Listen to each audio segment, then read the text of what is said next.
तो जेकर प्यार जितना ज़्यादा सच्चा होला उनका उतने ज़्यादा मुश्किल इम्तहान देवे के पड़ेला। और आज रउआ लोगन के बतावत हमरा खुशी हो रहल बा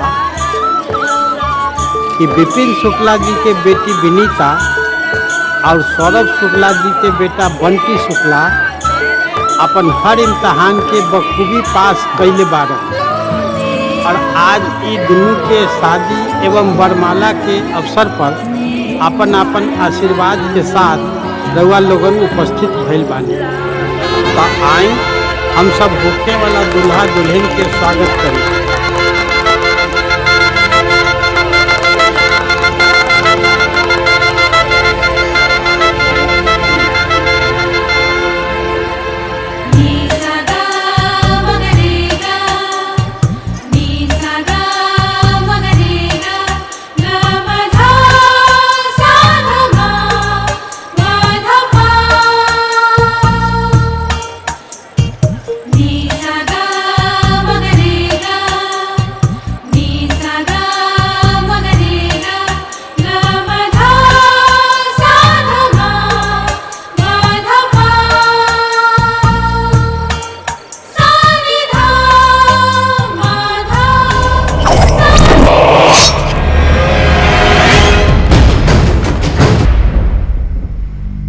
विपिन बाबू। हाँ मैडम। ऐसे पहले भी कभी इनके चक्कर आयल रहे या कभी बेहोश भइल रही का? ना मैडम, ऐसा पहली बार भइल। तो इनके होश आवे तक हमने के इंतजार करे के पड़ी। जी।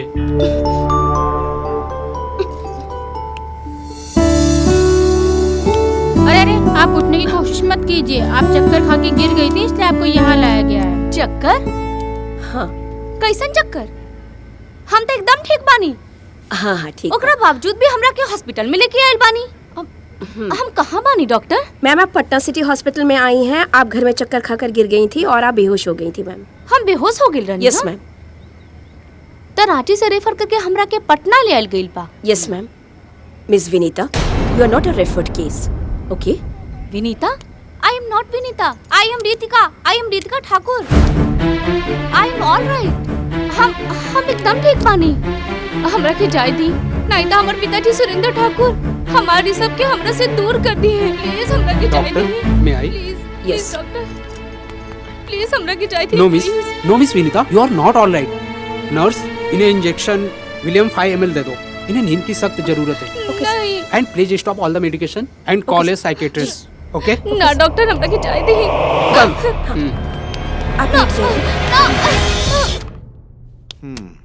Well, Miss Ritika, by the way, I'm your psychiatrist.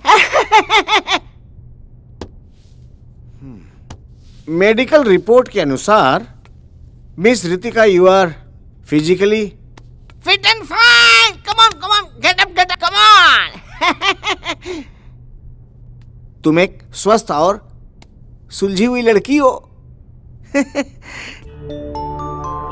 लेकिन तुमने अपना नाम, पता और अपनी प्यार की दास्तान सुना करके हमें उलझा दिया। अगर तुम हमें सहयोग करोगी तो मैं तुम्हें यहाँ से जल्दी रिलीव कर दूंगा। Happy happy happy. विपिन बाबू। जी डॉक्टर साहब। क्या तुम इन्हें जानती हो? ना, हम इनका नहीं की पहचानत। अरे ये तुम्हारे पिताजी हैं। ये हमारे पिताजी कैसे हो सकेले? हम बताई नहीं है ना, हमारे पिताजी सुरेंद्र ठाकुर बाड़े। अरे उनकरा के नहीं की जानत। आप लोग भी उनकरा नाम जरूर सुन ले हो खब। वो रांची के जानन मानन बिल्डर बाड़े। डॉक्टर साहब ये क्या कह रहल बिया? बैठ जाइए। सो आप इनको नहीं जानती है ना? नो प्रॉब्लम, कोई बात नहीं। आप इनको तो पहचानती होंगी। तार माई है बेटी। तुम्हारी माँ है। का बात करतन डॉक्टर साहब? ये हमार माई कैसे हो सकेली? का कहिली बिटिया? हमार माई तब मर चुकल बाड़ी। हमके बहुत अच्छा से याद बा। ओ दिन के हम कैसे भूल सकेनी जब हमार माई हमरा के हमेशा खातिर छोड़ के चल गई रही।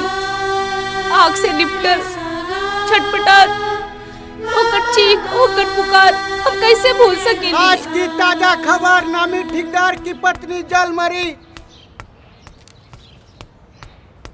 आज की ताजा खबर, आज की ताजा खबर, नामी ठेकेदार की पत्नी जल मरी। आज की ताजा खबर, नामी ठेकेदार की पत्नी जल मरी। आज की ताजा खबर, नामी ठेकेदार की पत्नी जल मरी। आज की ताजा खबर। का बचताड़े? नामी ठेकेदार की पत्नी जल मरी। चुप। ले पकड़।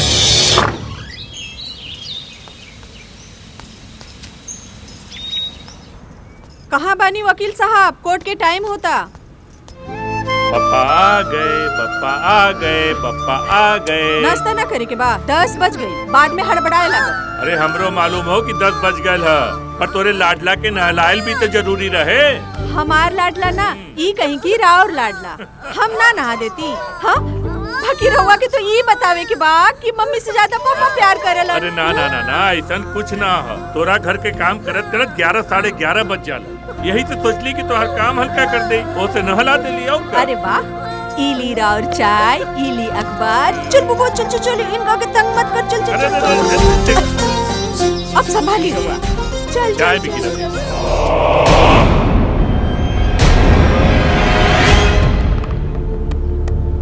ये तो का खेलू कल्पना?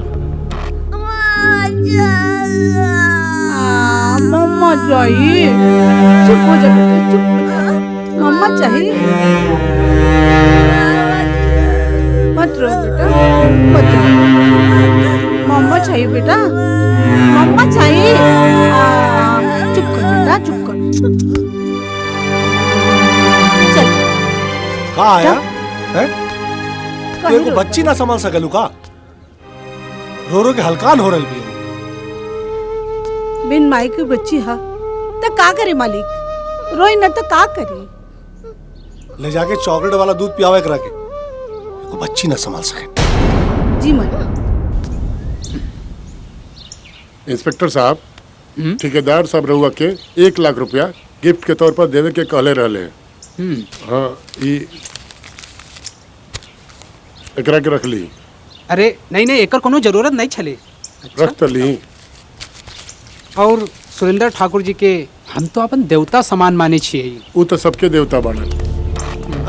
ला महाराज, रहुआ प्रणाम। कुछ खाइबे ना कहीं? सब पड़ल बा, दूध पड़ल बा, केला सब सेब। नहीं नहीं, असल में नाश्ता का के आइल रहे। अच्छा अच्छा। और ई लिफाफा भेट गेलाई ना, समझियो कि सब केस के रफा दफा भा जाता ही। और थाना जाए के है, इजाजत दे दियो। और डीएसपी साहब के हमार नमस्कार कहिए। ठीक है, ओकर कोनो चिंता न करियो। ठीक। शायद माजी आ गई।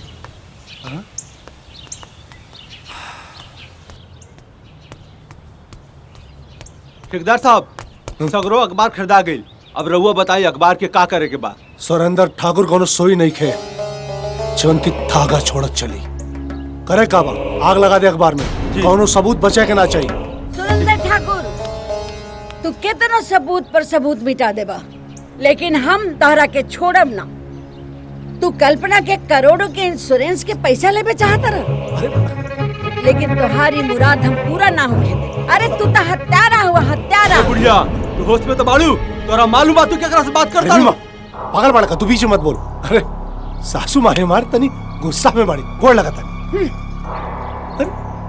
रहुआ हमरे बारे में का सोच लेनी माता जी? एकदम सही सोच ले बनी।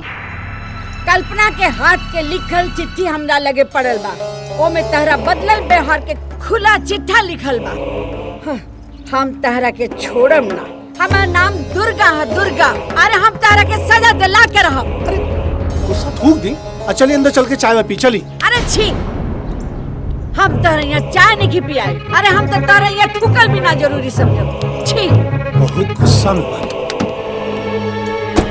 चलो ड्राइवर। माँ जी, बुढ़िया पे नजर रख, कुछ गड़बड़ न करे पाओ। ठीक बा। माता जी, हम एमे का कर सकता नहीं। इ त एगो हादसा बा। तारा जैसे क्रिमिनल के इतना बड़ा वकील अगर एकरे के हादसा कहता तो फिर न्याय कैसे हुई? ना बेटा ना, ये हादसा ना, हत्या हत्या। वो कबाबी शराबी के बदनीयत के नियत के सवाल बा।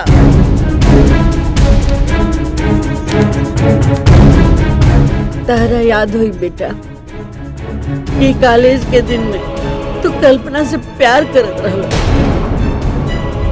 हमार बुद्धि फिर गई है कि हम अपना भाई दीनानाथ के कहला पर ओकर बियाह मीना से कर देनी।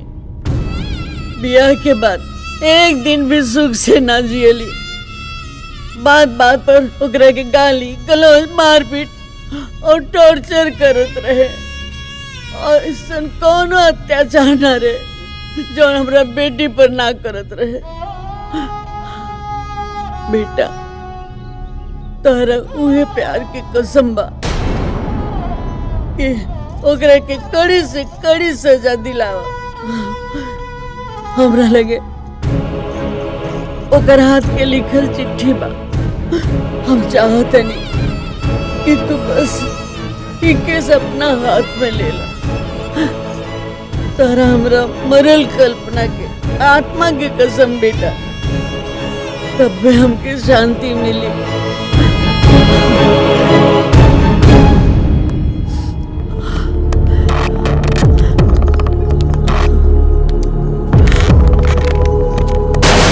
हमरा के सब बात पता हो गई तो आप निश्चिंत हो। हमरा के सब बात का अंदाजे न रहे और न सुरेंद्र ठाकुर के चरित्र का पता रहे। हम आपसे वादा करता नहीं कि केस हम खुद लड़े और अपराधी के कड़ी से कड़ी सजा दिला के रहे। ये बालू वाला क्या? बालू वाले के इतना पैसा कह दिया गई? माल आ गई तो देवही के पड़ी ना। पूरा पेमेंट हो चुकल? हाँ हो गई। ठीक, आगे। ये डीलर के सर जी, डीलर माता जी तो एडवोकेट सत्यपाल सिंह के यहाँ पहुँच गई ना।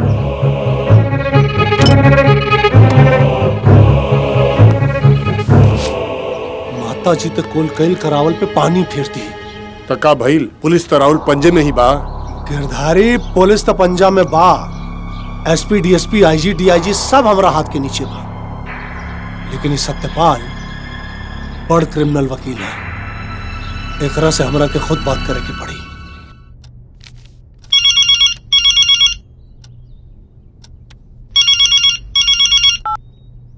हेलो।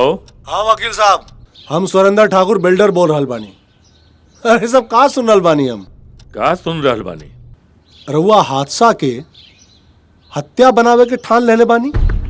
हमारे एक सलाह, आप ही हादसा और हत्या के पचड़ा में न पड़ी तो रउआ खातिर यह बेहतर हुई। सुरेंद्र ठाकुर, हमार नाम सत्यपाल है और सत्य पाले के हमार ड्यूटी भी बा और फर्ज भी। आप बिल्कुल ठीक सुन ले बानी। कल्पना हत्या केस के पैरवी हम खुद कर रहा हैं। पुरान प्यार फिर से जुग जुग आ गई कहा है? रहुआ की तो पता होगी ना कि कल्पना हमार पत्नी है। प्यार में मोह की खाइल हार के केस पे गुस्सा उतार रहल बानी का? सुरेंद्र ठाकुर, एक बात कान खोल के सुन ला। कल्पना तहार पत्नी रहे या हमार प्यार, ये बात का कोनो मतलब नहीं। हम क्रिमिनल के वकील हैं और अपराध के खोज निकालल हमार ड्यूटी बा। वैसे भी तोहार फोन कैली बतावा था कि चोर के दाढ़ी में तिनका। अब तक कोर्ट में दूध का दूध और पानी का पानी हो के नहीं। Good by. कोर्ट की कार्रवाई शुरू की। मैं गीता की कसम खाकर कहती हूँ कि मैं जो कुछ भी कहूंगी सच कहूंगी और सच के सिवा कुछ भी नहीं कहूंगी। जज साहब, ये आदमी जो हमरा सामने खड़ा बा वो एक नंबर के शराबी, जुआरी अय्यास और मक्कार हो। ये बात ही हम समझनी ना, और अपना गाय जैसन बेटी के एकरा पास बांध लेनी और ओकरे नतीजा है ये सब। हमर बेटी जल के ना मरल जो सब। ई कमीना हमरा बेटी के जला के मार देला। I object your honour. Uday हमार क्लाइंट पर कीचड़ उछाल रहल बारन। With your permission sir. Permission granted. हम चाहे कि एक्चुअल घटना के विस्तार से वर्णन हमार क्लाइंट ठेकेदार सुरेंद्र सिंह ठाकुर के मुंह से एक बार सुन लेवल जाओ सर। जज साहब, कल्पना हमार पत्नी रही। हम उनकरा से बहुत प्यार करत रही। हमार सुखी संसार बसावे में कल्पना का बहुत बड़ा हाथ रहे। शादी के बाद हमार व्यापार में दिन दूना रात चौगुना तरक्की भइल। बस ही समझी कि कल्पना हमरा खातिर लक्ष्मी का अवतार रही। आप बताइए कि हम कल्पना की आग लगा के मारे के सोच सकीले का? ना जज साहब, माता जी का लगावल सारा आरोप बेबुनियाद। बुनियाद हो जज साहब। गैस सिलेंडर चाहे कौनो कंपनी का होके फटेला ना तबे फटेला जब ओकरे साथे कोनो कारगुजारी कैल जाला। हाँ, इत्तेफाकन कोनो हादसा हो सके, और अगर कोनो हादसा होला कौम में धमाका होला गैस सिलेंडर फटे में, और आसपास के मकान के छत दीवार उड़ जाला। और यहाँ जितना भी गवाह आइलन कोई भी धमाका नहीं सुनलन और ना ही धमाके के बारे में बतैलन। हाँ, चीख पुकार जरूर सुनलन लोग। बात बताइए सर। और दूसरी बात ही कि पोस्टमार्टम रिपोर्ट में मृतका के शरीर से मिट्टी के तेल के गंध मिलल।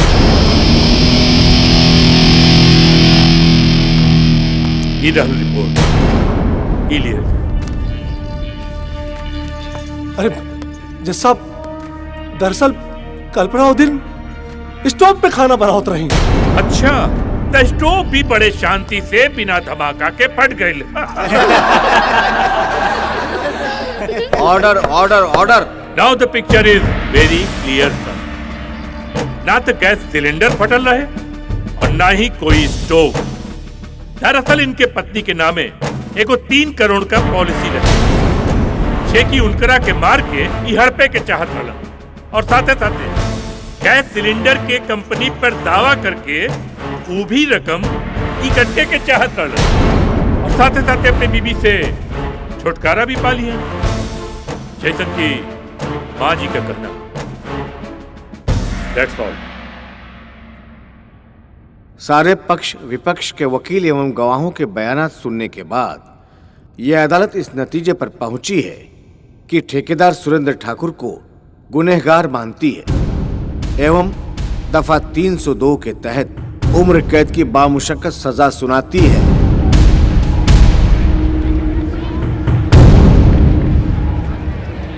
नाउ द कोर्ट इज एडजर्न।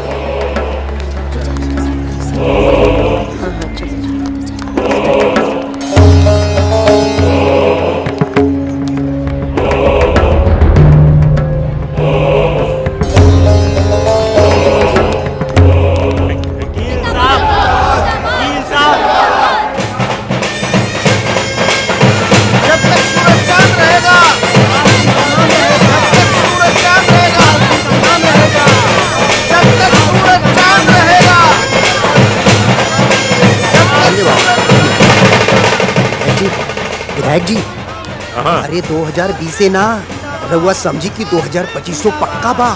अरे तू लोग इनका साथ रही ना तो हमें अपोजिशन के कोनो डर नहीं। देखिए भाई लोग, ये 3 तलाक बिल लोकसभा और राज्यसभा दोनों से पास होए के बाद हमारे समाज में जितना भी मुस्लिम महिला बानी सबके फायदा ही फायदा बा। अब आप लोग देख ली 10-10, 12-12 साल तक साथ रहे के बाद भी ये 2-3 सेकंड में तलाक तलाक तलाक बोल के रिश्ता खत्म कर दिया जाला। अरे इंसानियत के नाम पर सरासर बेइंसाफी हो। बिल्कुल, वो शराब पी के कहते हैं शराब पीना हराम बा, कहते हैं चिकन में नमक कम बा, यही खातिर तलाक दे दिहल जाला। तो ये तो ठीक है नेताजी के बीमारी का इलाज होबे के चाहिए, पर ये कहाँ के इंसाफ है कि आदमी 3 साल तक जेल चल जाये, तबले तो होकर परिवार ही उजड़ जाये। आप ठीक से समझ लेना शम्स भाई, तलाक और जेल के बीच में एगो प्रावधान बा। ये बीच में अगर मियाँ बीवी में सुलह हो जाला तब मजिस्ट्रेट के सामने जाके एगो हलफनामा दे सकेला, तब जेल जाए से बच जाइबा। अरे सरकार की नियत एकदम साफ बा। ये आनन फानन में जौन तलाक दियल जाला ना, ए पर एगो अंकुश लगावे के हो। मुस्लिम समाज में जौन कुरीति चलत हो ना, ओके खत्म करे का मंशा हो और कुछ नहीं। एक मिनट, दिल्ली से फोन हो तनी हम आवत। जी सर। ना अंदर आवाज ठीक न मिलत रहे जी। ना यहाँ सब ठीक है, बस कुछ मौलवी लोग कुछ विरोध करत रहलन। बाकी मोहिद्दीन नगर के सब मुस्लिम महिला लोग ना बहुत खुश बाड़े सर। जी ना ठीक हो सर। अच्छा प्रणाम सर। इली बरसाती हनुमान मंदिर गए रही। अरे राम राम, आज मंगलवार हो, तब तो हमरा जल्दी जाए के पड़ी। अच्छा ऋषभ कॉलेज गए की ना? अरे हमरा के क्या पता, हम तो मीटिंग में रही, जाके देख ले। म्यूजिक बजत हो, ई लड़का के तो टाइम के ख्याले नहीं थे।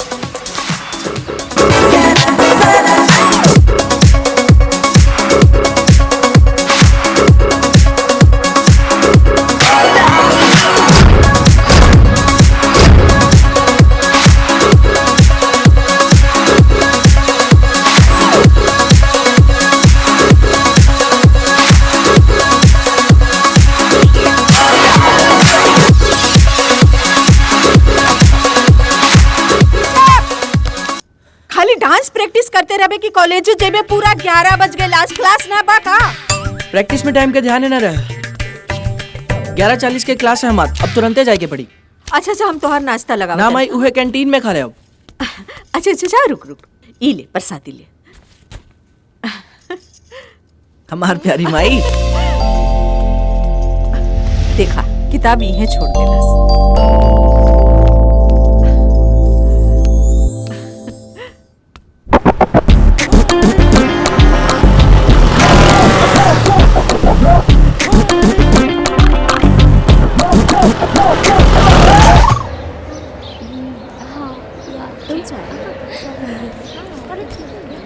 हे गाइस, तुम्हें पता है मैनेजमेंट ने आदेश जारी किया है कि इस महीने 25, 26, 27, 28 को प्रतियोगिता होगी, जिसमें पार्टिसिपेट करने वाले को स्टूडेंट ऑफ द ईयर का ताज दिया जाएगा।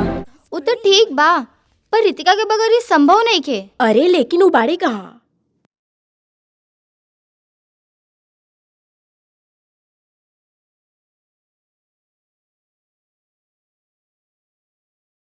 फिर तो बहुत मजा आएगा। सही बोल रही है यार।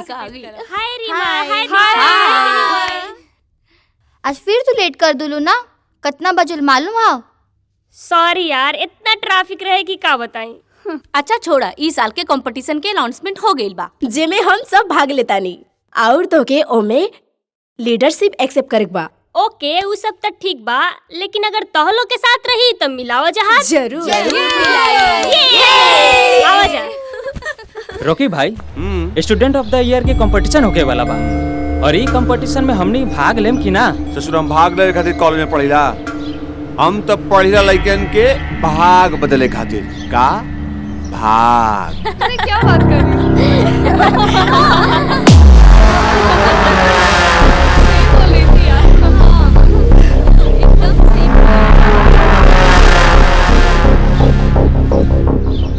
बाप रे बाप, देखत बड़ा सन कैसे मटक मटक मटक के निकल गली सन। ये बताओ सन, हाई फर्स्ट ईयर वाली रितिका से हमार प्यार कैसे और कब हुई रे? अरे रॉकी भाई, जेकरा प्यार मिलेला ओकरे न किस्मत कहाला। अच्छा, आज जे किस्मत में ना होके ओकरे से प्यार करा तो मोहब्बत कहला।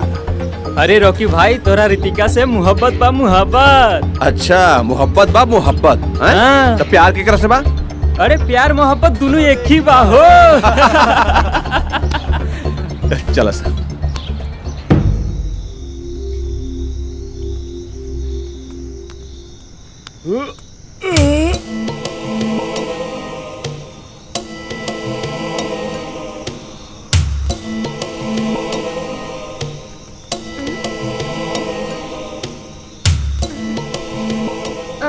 भूमिका आ जाए।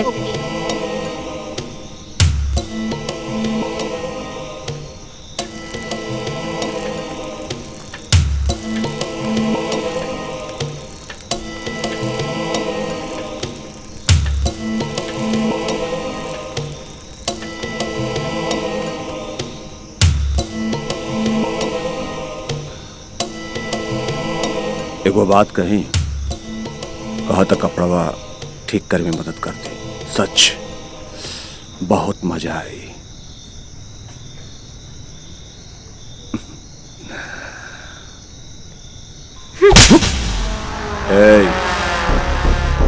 ई कलाई जौन बाना चूड़ी और कंगन पहने का दिल घूसा और तमाचा मारे का दिना।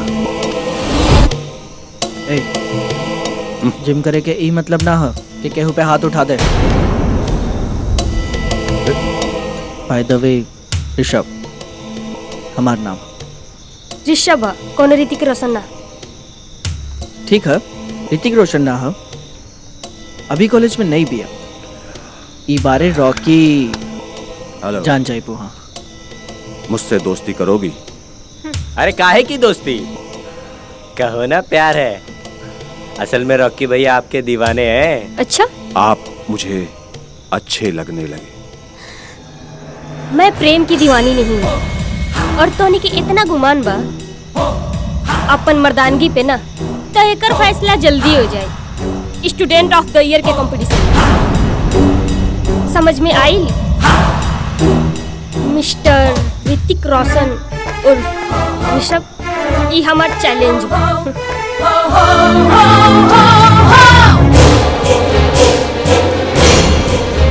एकला रे सब खुला चैलेंज देके निकल गई। बैठो।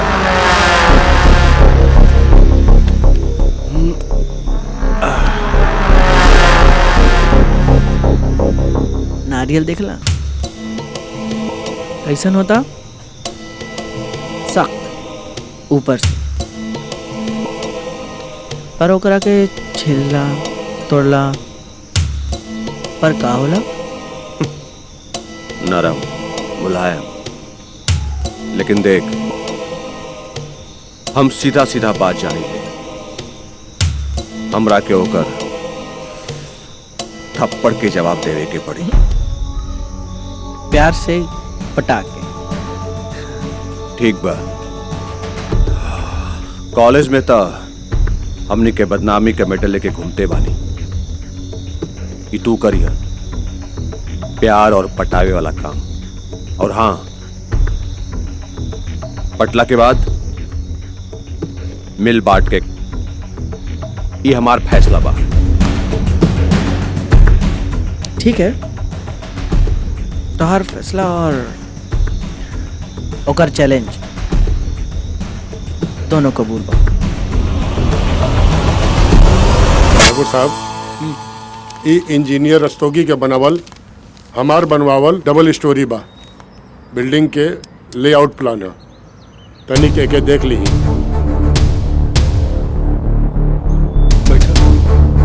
जी अरे हमरे बगल वाली कुर्सी पे बैठा। लेकिन गिरधारी बैठा चुपचाप।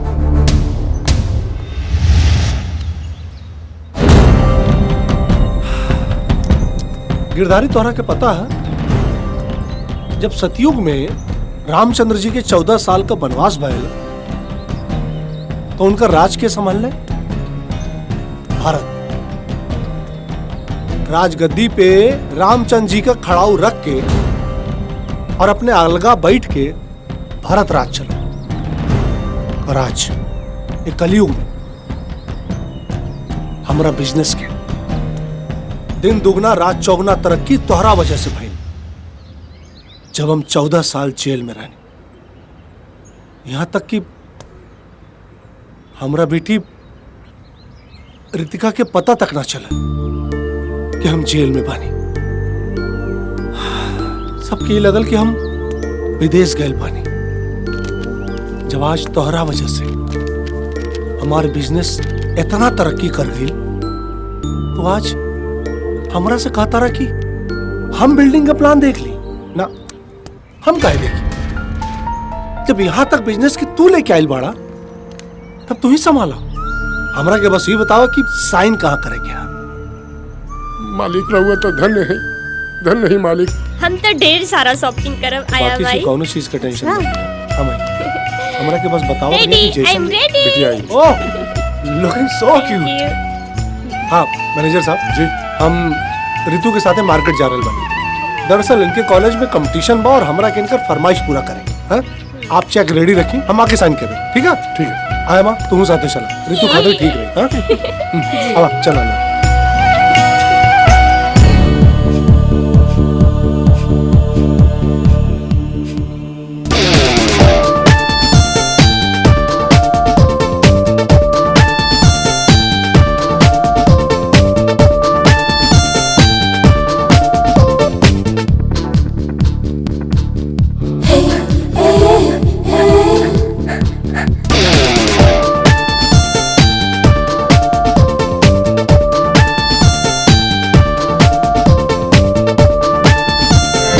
जयप्रकाश नारायण कॉलेज में कबड्डी प्रतियोगिता जो हो रही है, उसके लिए मैं चाहूँगा कि प्रिंसिपल साहिबा अपनी परमिशन दें ताकि प्रतियोगिता शुरू की जाए। मैडम जी धन्यवाद सर। मुझे बेहद खुशी है कि हमारे कॉलेज में इस तरह की इवेंट्स होते रहते हैं और दोनों टीमों को मेरी तरफ से बहुत बहुत शुभकामनाएं। बड़े जोर शोर से इस प्रतियोगिता में भाग लें और इसे सफल बनाएं। और स्पोर्ट्स इंचार्ज से कहा जाता है कि कृपया ये प्रतियोगिता शुरू की जाए। हमारा नाम शेर सिंह बा। शेर सिंह हमारा नाम काहे बा? पता बात तो नहीं लोग के काहे कि हम शेर और शायरी खूब करीले। अरे जोक सुनो नहीं है, हंसा लोगन, हंसा हंसा ताली उली बजावा। हाँ, ई कबड्डी के खेल शुरू होए से पहले एगो शेर तागतानी। पकड़ा पकड़ी पकड़ा पकड़ी, पकड़ा पकड़ी पकड़ा पकड़ी, एक दूसर के आजा। जिला स्तर के खेल कबड्डी में आई सबके माजा।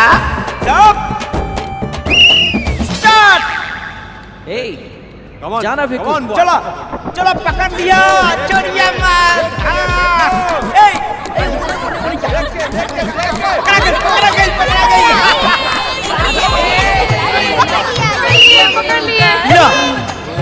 फेंका गई। अब देखता नहीं दीवाना टीम के का हल होता। फूल बिना भौरा के का जियल भी जाई, पानी बिना मछली तरफ के मर जाई। चला अब फेंकू के छोड़ा, फिर से खेल शुरू कर जाए। आजा फेंकू, चला चला सब लोग अपन अपन लाइन बनावा, कोनो गड़बड़ी ना होके के चाहिए। चला भूमिका मिल जा अपना दुश्मन पर। हाँ चला भूमिका मिल जा।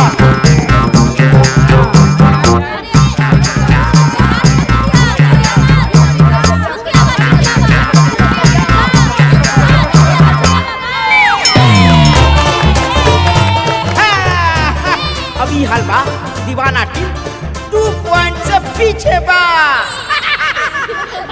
तोरा से राजी नरे नगिनिया, तोरा से राजी ना कि हमके पॉइंट बिना तरसौले नगिनिया, तोरा से राजी ना। हाँ जब कोई बात बिगड़ जाए, जब कोई मुश्किल पड़ जाए, तब रॉकी सामने आए। अब रॉकी आ रहल बा नगिनिया सबके हरावे खातिर।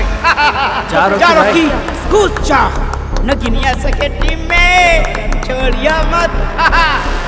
अब रॉकी का कर रहल बा ई देखे के पड़ी।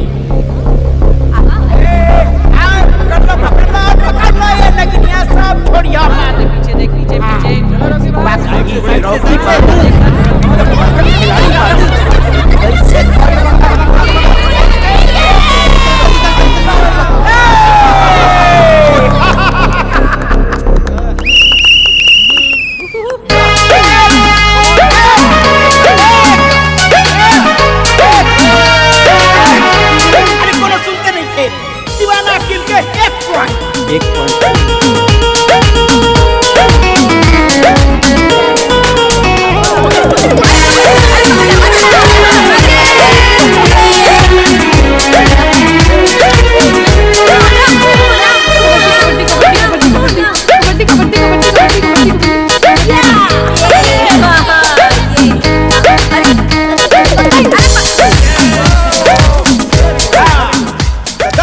नौ के लागा थागा चोर निकल के भागा मतलब 9 पॉइंट दीवाना के 9 पॉइंट परवाना के ना तोहर ना तोनी के ऐसे हम तो तोहर आशिक नहीं सदियों पुराना चाहे तू मानो चाहे न माना अनु ई बेर रितिका और ऋषभ के बीच में संभाल के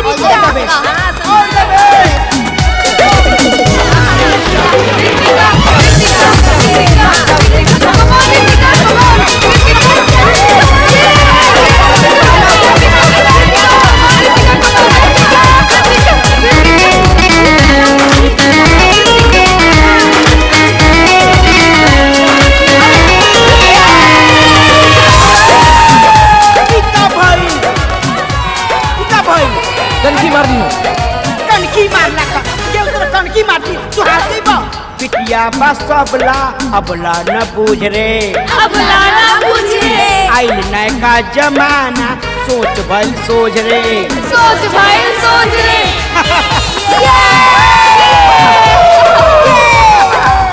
वाह चलो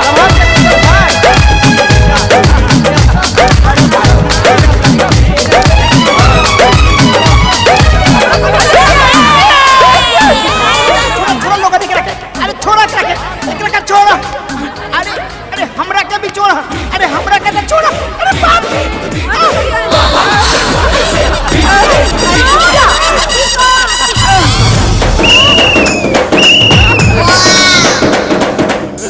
अरे लावा हमार टोपी हमार चश्मा ई रेफरी के काम हमरा से ना होई रे बाप हम जाते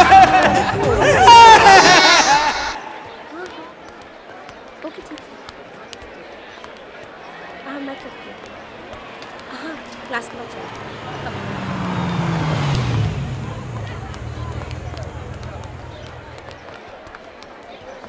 तो नहीं के रुका हम आवता हे रितिका कांग्रेचुलेशंस फाइनल में जाए खातिर बहुत बहुत बधाई एक बात बोलूं बोलो अभी भी नाराज बाड़ू देखा उस दिन जो कुछ भी भइल हम हमारी दोस्तन की तरफ से तोहरा से माफी मांगता नहीं Forget it now. No, I can forgive them, but I can't forget. हमनी के एक ही कॉलेज के स्टूडेंट हैं तो हमें एक अच्छा दोस्त की तरह रहे के चाहिए ये हमारी सलाह है दे देला अपन सलाह तो हमार सलाह सुना तोहरा ऐसा लुच्चा लफंगा आवारा गर्द दोस्तन के साथे ना रहे के चाहिए और तोहरों के हम खूब जानी नहीं तू विधायक सत्यपाल बाबू के बेटा हुआ ना जैसे तोहर बाबूजी इलेक्शन में गिरगिट के जैसे रंग बदलेलन ना वैसे ही तू ढीला तान देके पतंग उड़ाओ के खूब जाने ला विधायक बाप के जे बेटा हुआ रितिका सुनो बाप तक जाई के तोहरा के कोनो हक नहीं के बिन माँ के आया माँ के पालल बेटी के मानसिक हालत हम समझ सकेले कोनो और हमारे बाप के बात तक जाइत ना तो ओकरा के छोड़ती ना अच्छा तो तू हमारा बारे में बहुत कुछ जाने ला सब कुछ जान के ही हम दोस्ती के हाथ बढ़ावता ओके बाय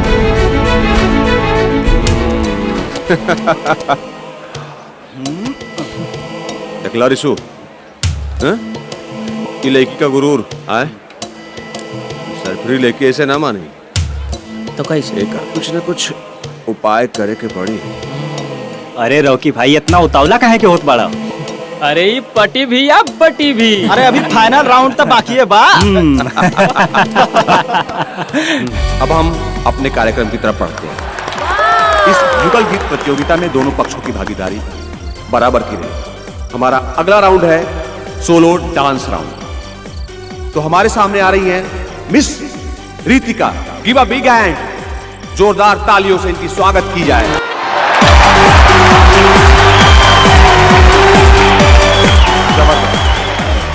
जबरदस्त डांस किया है मिस रितिका ने, और इस डांस के बाद इनका स्कोर हुआ 24, जबकि उनके कॉम्पिटिटर रेशव का स्कोर 20 है। अब इस 5 पॉइंट के राउंड में रेशव, आप जहां भी हो प्लीज स्टेज पे आए, आपका यहां वेट हो रहा है। रेशव 1 2 3, तो लीजिए दोस्तों, फाइनल राउंड भी खत्म हुआ और मुझे बहुत खेद है कि इस फाइनल राउंड में मिस्टर ऋषभ उपस्थित नहीं हुए। मुख्य अतिथि से अनुरोध करूंगा कि प्लीज वो स्टेज पे आएं और साथ ही मंच पे आकर सभी को रिजल्ट से अवगत कराएं।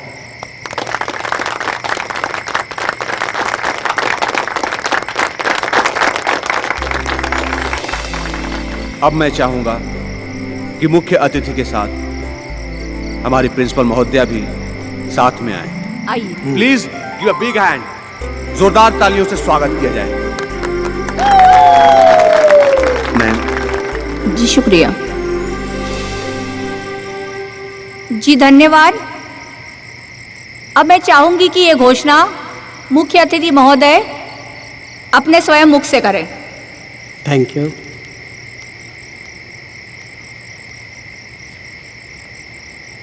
मित्रों, हर वर्ष की तरह प्रतियोगिता को निष्ठा से निभाते हुए इस साल का स्टूडेंट ऑफ द ईयर का खिताब जाता है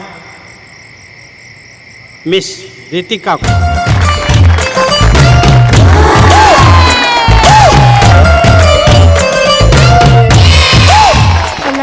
thank you ma'am. Miss Ritika, बधाई। थैंक यू सर।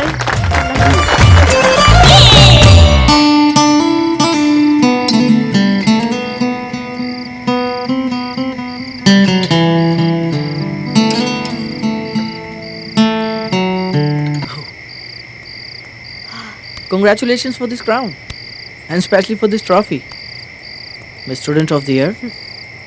बुज़दिल, हमरा ही ना पता रहे कि हमार मुकाबला एगो कार्य से हो जे जंग से पहले मैदान छोड़ के भाग निकले।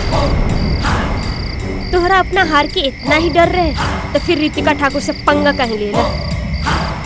कहीं तो इतना सोच लेला कि तोहरा मन छोड़ के चल गईला के बाद मुकाबला रद्द हो जाए। हमरा तो ये लगा था कि तोरा अच्छी तरह से मालूम रहे कि हमार सोलो डांस तोरा पे भारी पड़ी। Anyway, finally mister Rishabh, I am winner. You are loser. Yes, you are loser.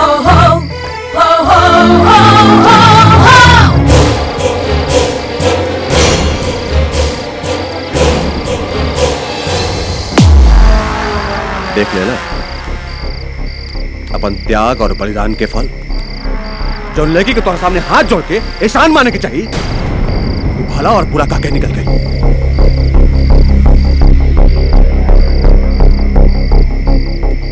Rocky, Ritika एगो महंग मछली भी गईचा, हाथ से तो फिसलबे करी, बाकी ओकरा पकड़े खातिर मिट्टी पानी मिलाकर कदवा करे के पड़ी। हमहू हार ना माननी है। अब यू कॉलेज के जो कैंप है जाए के बाद तू तब देखिए। ठीक बात। जाऊं कहाँ ये दुनिया में आके, कुछ ना फिर चाह कभी तुमको चाह के, तुम बिन जाऊं कहाँ। जरूरी सर, रितिका की सांप काट ले। हाँ जी सर, वो एकदम से बेहोश हो गई। क्या? पकड़ तो।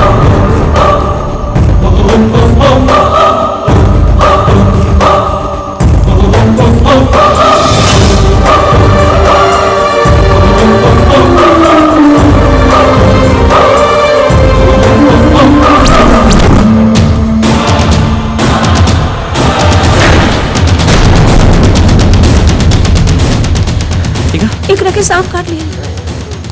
सांप कहाँ से आ गई? वही जंगल से। रितिका उठो।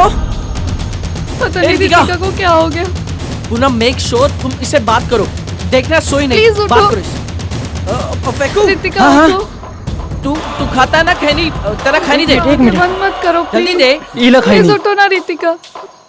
रितिका हमसे एक बार बात तो करो प्लीज। रितिका उठो ना प्लीज।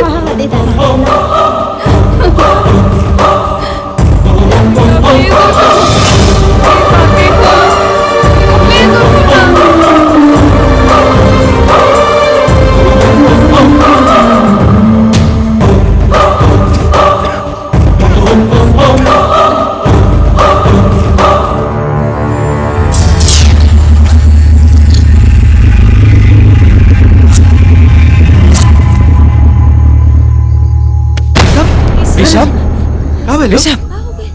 ऋषभ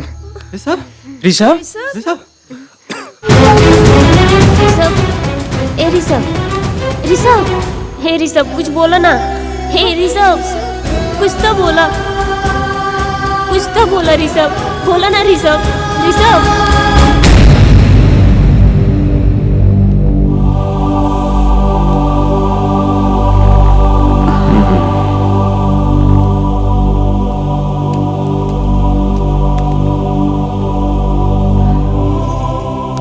आपन देश में 550 तरह के सांप बा, जेमे से 10 ऐसन तरह के बा जेकरा काटला के वजह से आदमी के जान जा सकेला। ओमे से एगो करैत होला।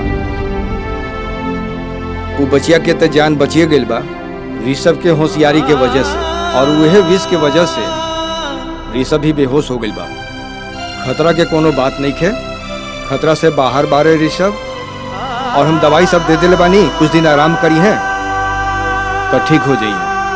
Thank you doctor. अच्छा प्रणाम प्रणाम।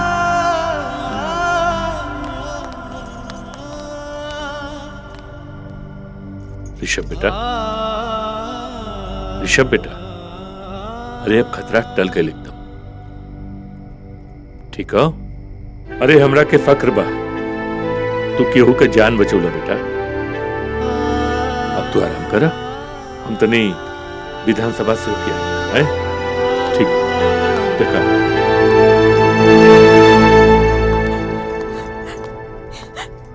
हे बेटा तुम ठीक पड़ा ना? अरे माई हम तो बिल्कुल ठीक बानी। हम तो बहुत घबरा गए रानी, बाकी भगवान के बहुत बहुत धन्यवाद कि तू ठीक पड़ा। अच्छा बेटा तू आराम करा, हम भगवान के शुक्रिया अदा करके आवतानी।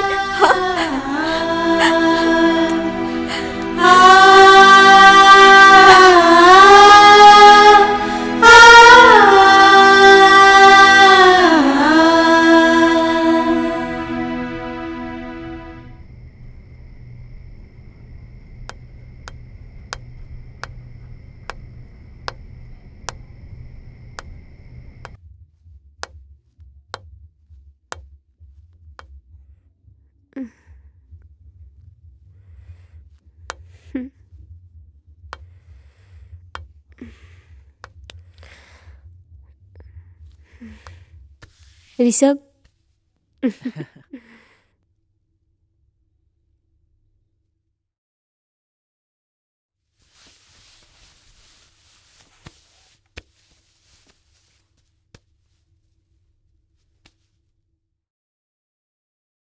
समझा तो कुछ और नहीं, पर फिर भी दूरी ना रखला। चिराग जलावे के बजाय उंगली चला लेला। खैर किसन बड़ा बेटर, पहले से बेहतर। जान बचावे के एहसान कैसे उतारब? रहता उधार रहता।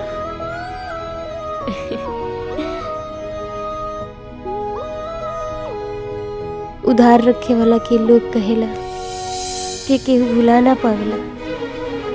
हम तो के समझे में काफी देर कर देनी, बट आई लव यू।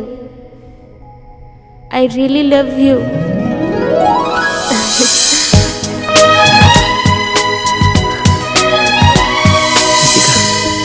साथी बन गईला तू जिंदगी के, आशिकी बन गईला तू जिंदगी के। अबे छी छी चुप फेंकुआ बे, ऐसे नहीं बे। अब मजा आई खूब हमनी के। का सेरा ते का कहत बड़े? हाँ रॉकी भाई।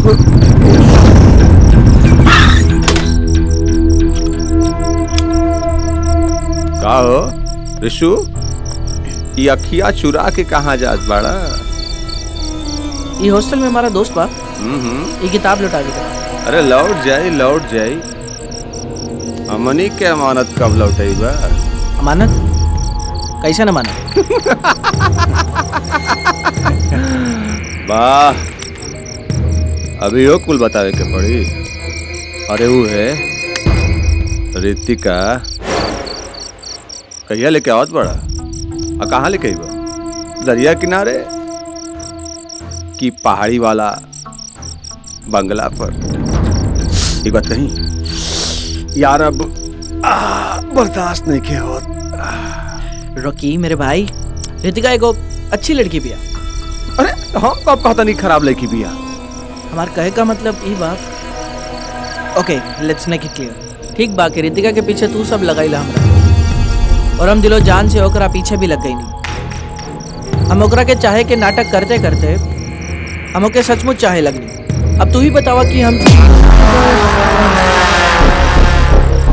अब आगे कुछ बतावला का जरूरत नहीं के, हम सब समझ गए ली कि अभी काम तोरा से ना हुई। खैर कौनो बात नहीं के, हमो यह चाहत रही हैं कि चांद में लगल दाग वाली बात कानो कान केहू के खबर ना होके। खैर इंतजार का घड़ी समाप्त हो गई। अब लागता हमरा के फार्मूला नंबर 44 अपनावे ही के पड़ी। एक काम करो, जा तू जा, जाके किताब लौटा दो। जा जा।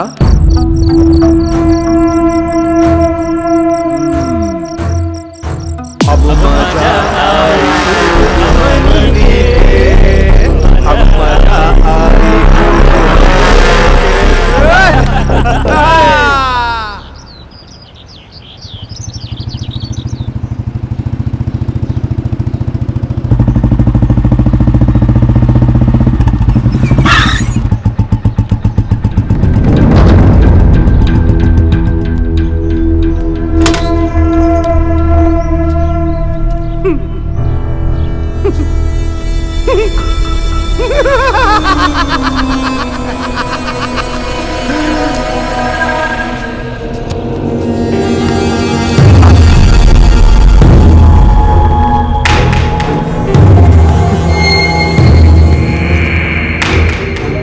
देख भाई रिसू, तो सब गलती माफ कर, बस इलौंडिया के हमरे। ए रोकी सुन, जबान संभाल के। ऐसे भी लड़की लौंडिया ना हो खेला, यही हमारे कॉलेज फ्रेंड है। अबे कैसन कॉलेज फ्रेंड बे? हैं? कौने बात का फ्रेंड है? ये लड़की हमरा के दिन थप्पड़ मारले रहे हैं? और इस थप्पड़ का जवाब एकर इज्जत उतार के ले। और रहल बात हमनी का फ्रेंडशिप का, तो ते हमनी के साथ आज कारे छोरी हैं? एकर बाँ के पीछे काहे लुकात पड़े? ए रोकी, छोड़ दे एकरा के। ले छोड़ दे। अच्छा एक बात बता, एकरा से तोर रिश्ता का बारे?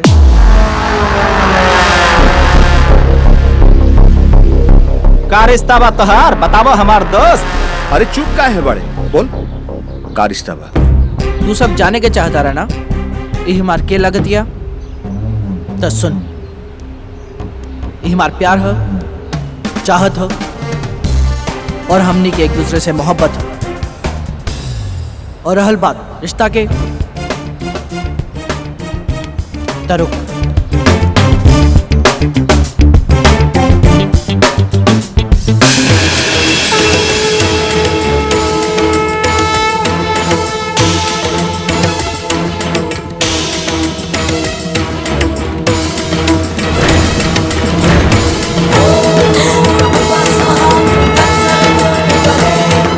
ये हमार बीवी लगत है।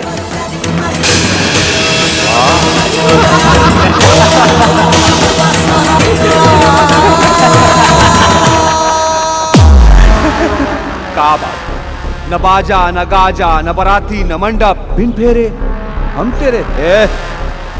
ऐसन शादी हम ना माने। चल चुपचाप एकरा के हमरे हवाले कर दे। बीवी के रिश्ता बतैला के बाद भी तू कहता रहा एके तोरे हवाले कर दी। कैसा नीच बड़ा तू। तकाव है। एकर मतलब तू हमार दोस्त ना दुश्मन बड़ा।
पुलिस आगे भागे तोरा के तो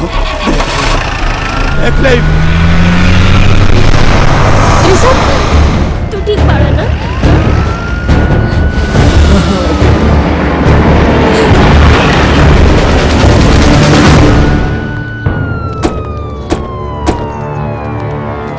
का भाई ये लोग आपस में झगड़त रहलन और चारों गुंडन भाग गए।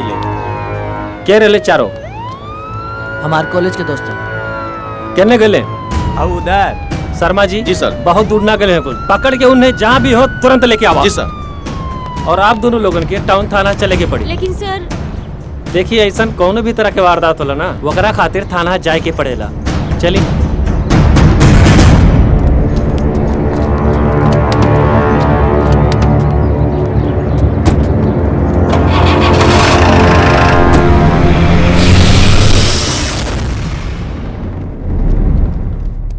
कॉलेज में चारों के ये धंधा बा। नया नया आयल लेकिन कुल के छिड़कानी करेला सो वो तो बीच में रिसब आ गईले एही खातिर इनकरा से मारपीट कैला हसो। सर चारों के चार ठिकाना से पकड़ के लेनी है। सर एकनी से पूछ ले, हमने कॉलेज के साथी है जा कोनो गुंडा ना कि हमनी के एक तरह पकड़ के लेके लहन। स्टाइल कम बात बुझाइल। धोनी के बारे में अच्छे से जानता नहीं। पर्सन से एक ही क्लास में फेल होता रसन। रैगिंग और लड़कियन के छेड़छाड़ तोनी के आदत बन चुकल बा। गुंडाई तोनी के पैसा बा। ले जा बंद कर एक्टिंग के 3 नंबर में। चला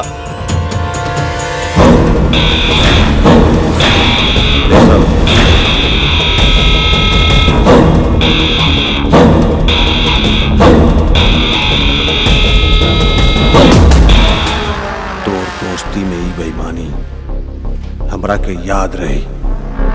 अरे चल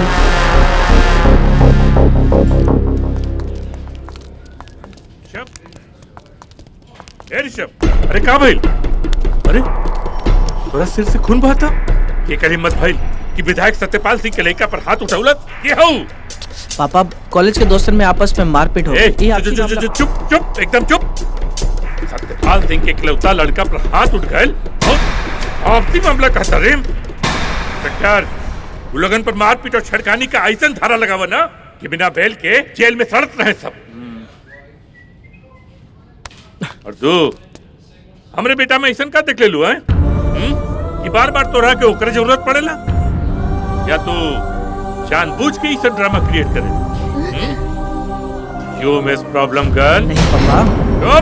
नो no mister Satyapal, you are wrong. मेरी बेटी प्रॉब्लम क्रिएट नहीं कर रही है। ये आपका बेटा आवारा की तरह मेरी बेटी के आसपास घूमता है। मिस्टर सुरेंद्र ठाकुर, शायद तोरा के अंदाजा नहीं थे कि आज भी अगर हमारा बेटा न होत ना तो तोरे बेटी का इज्जत तार तार हो गए गुंडन के हाथे। ऋषभ, हवन करे में हाथ जलावे का कोनो जरूरत नहीं के। चल बेटा चल। निकला विधायक का आकार दिखा के चल गई बाड़े, लेकिन ये भूल रहे बाड़े कि इनके अकड़ का रस्सी तो हम जलाई कहे कि हमरा पकड़ में आग हो। आग चल चल दो।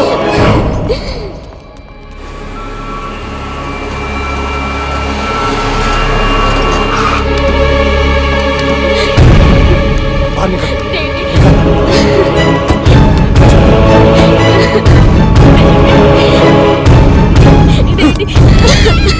अच्छा सिरा दहलू, अच्छा सिरा दहलू अपने बाप के दिहल आजादी का। आज तोहरा कारण से हमार दुश्मन हमरा की शान दिखा के चल गई लापन। सब बंद, पढ़ाई लिखाई सब बंद। और सारा पढ़ाई लिखाई आए माँ अगर सारा पढ़ाई लिखाई कॉलेज से ना घर से हुई है। कॉलेज जाइल बंद कर। गिरधारी बाबू ऋतिका कहीं भी जाए ना घर से बाहर, सिक्योरिटी एक साथे जाए, अकेले कहीं ना जाए। मालिक का भाई एक से पूछा ना, हमरा से का पूछा था?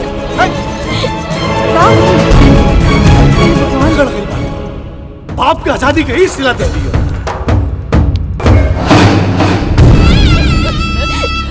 रितु बेटा, रितु बेटा, रितु बेटा मत रो बेटा, चुप हो जा, चुप हो जा बेटा, चुप हो जा। हाय राम, हाय राम, ये का कहले तू? ये का कहले? हाय राम। आया माँ, ये केहू की मांग परल सिनूर। बेटा एकरा को बोलता न तो बात की बहु बात हो जाई। आया माँ, एक हम कैसे पोस दी? सिनूर तो एगो सुहागन के सुहाग होला ना। आया माँ, हमरा प्रेम के भी अजब कहानी हो गई। अबे तो उनकरा के पैबो न कहनी और बिछड़े के डर समा गइल बा।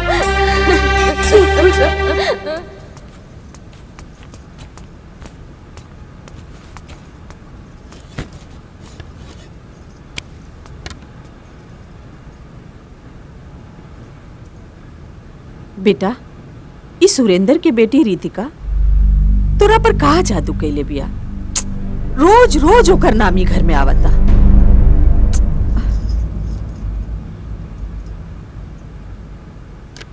ए रिशु, वो तोरा बहुते पसंद बिया का?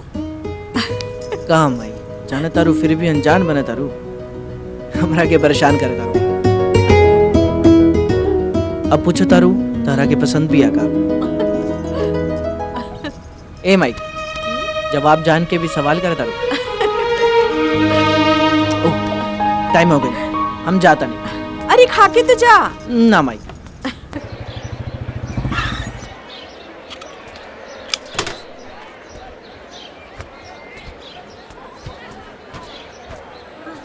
हेलो। हेलो। हाय।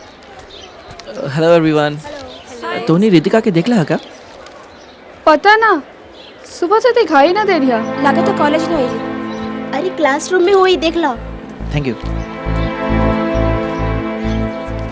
हाय भूमिका। हाय। रितिका कहाँ बाड़ी? वो देखे रितिका के तो हमको कुछ पता नहीं। सुबह से नहीं दिखा। अच्छा, थैंक यू।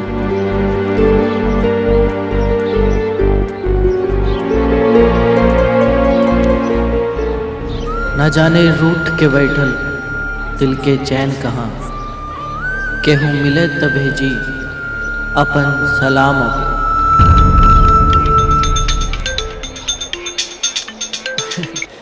हेलो रितिका, कहाँ बाड़ू तू?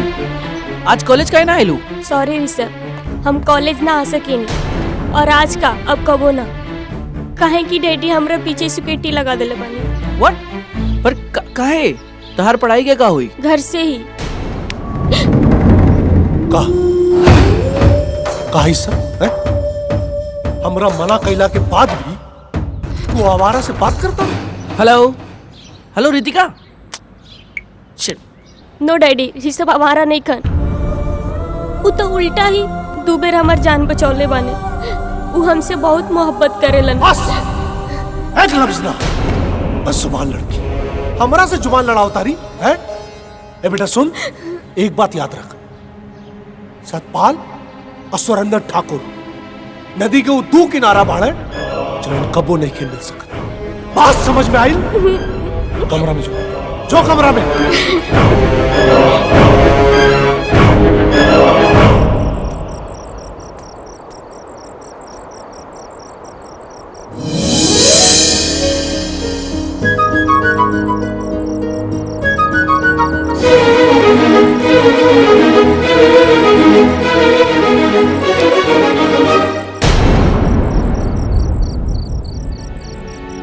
तोहरे नाम के चूड़ी पहिरब, तोहरे नाम के कंगना, डोली जाई तोहरे अंगना, डोली जाई तोहरे अंगना।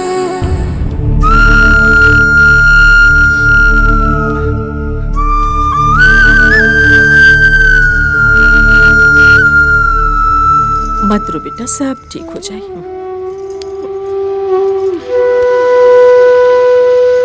ए बेटा, सब ठीक हो जाए। चुप हो जा, मत रो।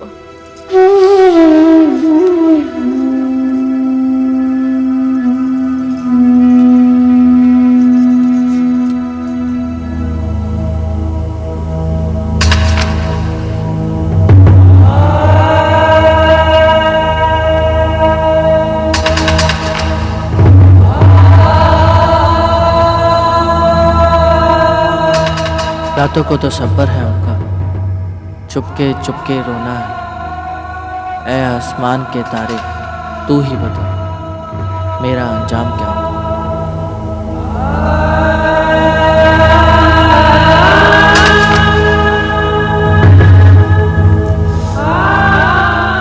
ना, हम ए तरह घुट घुट के ना जी सकीला।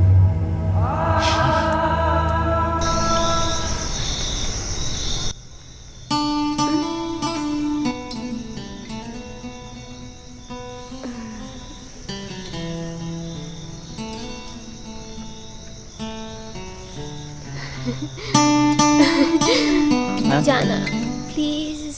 ना, हम ना जाए। प्लीज ना जाए हम। प्लीज ना ना।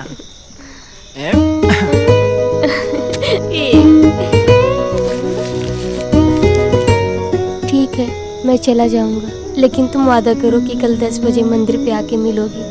आई love you, I miss you Rishabh.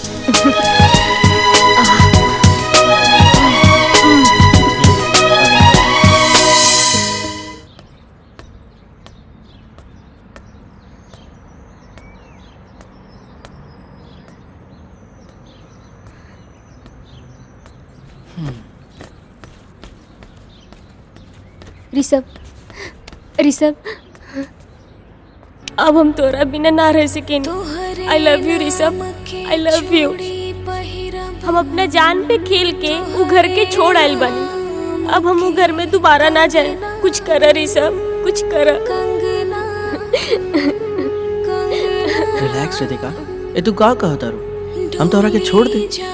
अब ई जन्म में तो हमके कोई जुदा ना कर सके। हम वो फैसला करके आई नहीं हम कि नफरत से भरल दुनिया के छोड़ के एगो अलग दुनिया बनाई जाए, जेकरे में खाली प्यार ही प्यार होगी और कुछ ना। ऐसे ना, पहले तू वादा कर कि तू हमके रुलाई बना। हालात कुछ भी होगी, तू हमके भुलाई बना। हम वादा कर रहे हम अपन आँखी में छुपा के रखब तो और फिर केहू के ना दिखाई। तू साच कहा तड़ा?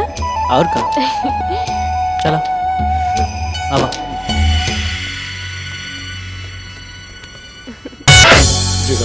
मालिक, रितिका बेटी अपन कमरा में नहीं की। हाँ, हाँ चारों तरफ खोज के हम हार गए नहीं। न जाने कहाँ चल गई। रितु बेटी, रितु,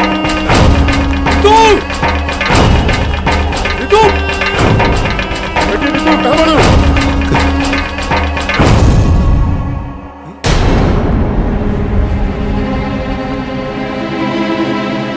ओहो, हमार दिहल आजादी हमरा के टंक मार दिलस। रितिकिया हमरा के कहीं के ना छोड़लस।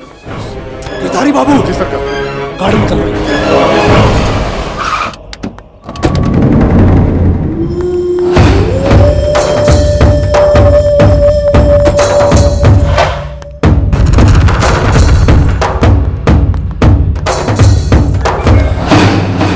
बोली ठेकेदार साहब, का बात बा?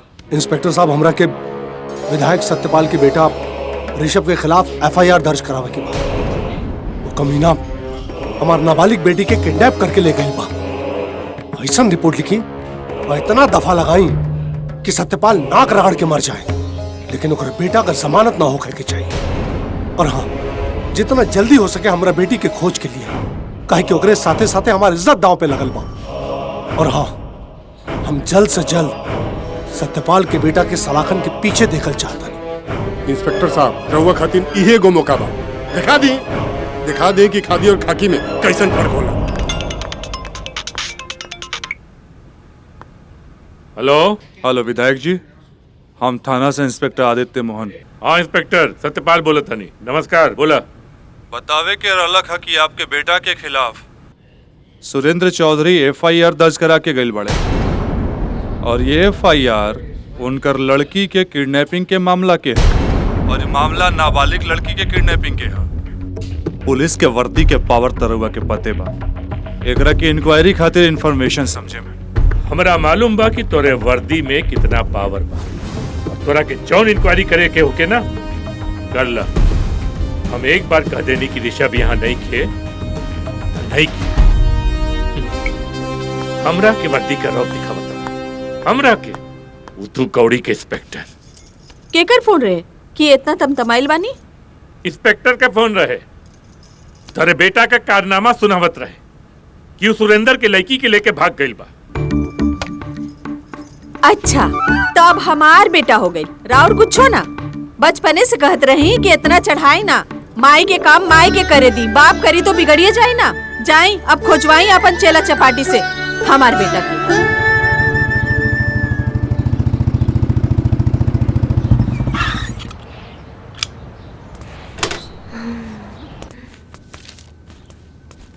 यस मैनेजर साहब, एको कमरा बुक करे के बा। मिल जाई। 103 105 सिंगल बेड के कमरा खाली बा। पर हमारा एक ही रूम चाहिए, डबल बेड के।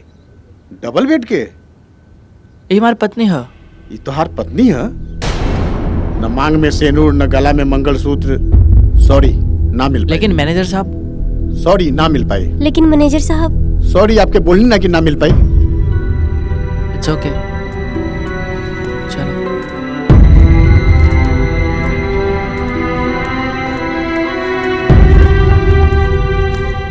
अब का हुई ऋषभ? कोनो गेस्ट हाउस कमरा देवे की तैयारी ना होता?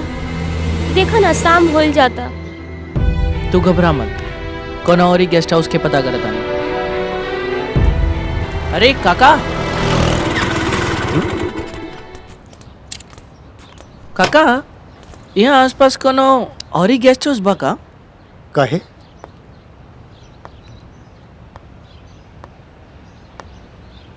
ये गेस्ट हाउस में कमरा खाली नहीं मिलल का? काका, लड़की के साथ में देख के कमरा देवे से डरता। शक तो वाजिबे बा बचवा। कहे से कि आजकल कानून बहुत सख्त हो गई बा। एक काम करा, लिए देखा सांझ हो गई, यहाँ पासे में हमार कॉटेज बा और हम अकेला रहिला। और बाकी सब कमरा खाली बा हमार। अगर चाहा तो हमार कॉटेज के गेस्ट हाउस समझ के रह सकेला। अरे अब सोचा मत, चला चला हमारे साथ चला। अब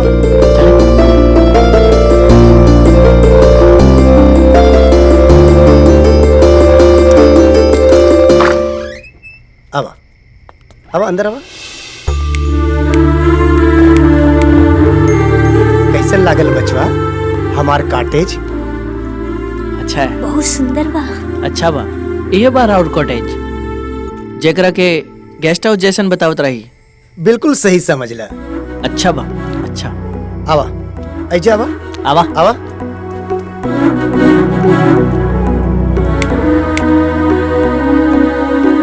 बचवा ई आइल गइल गेस्ट के खातिर बनाइल गइल बा और ई रहल बाथरूम। हाँ, और सामने बहुत बड़ा बालकोनी बा। यहाँ से बहुत अच्छा व्यू मिली। जी। तू लोग थक गइल होगा, जा फ्रेश हो जा। तब तक हम खाई पिए के व्यवस्था करत बानी। हाँ? जी।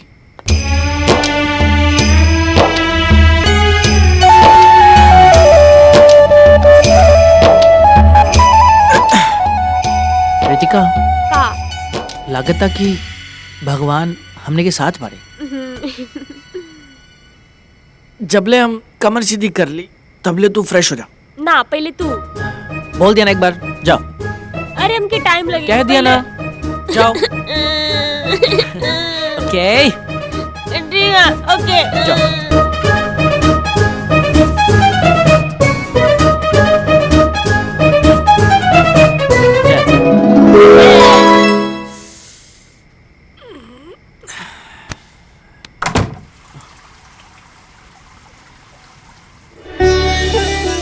ए बेटा, उ तोरा के बहुते पसंद दिया का?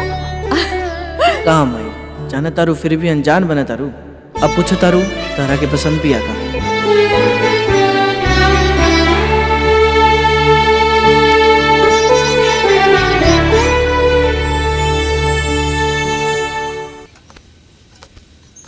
साहब, इंस्पेक्टर साहब के फोन।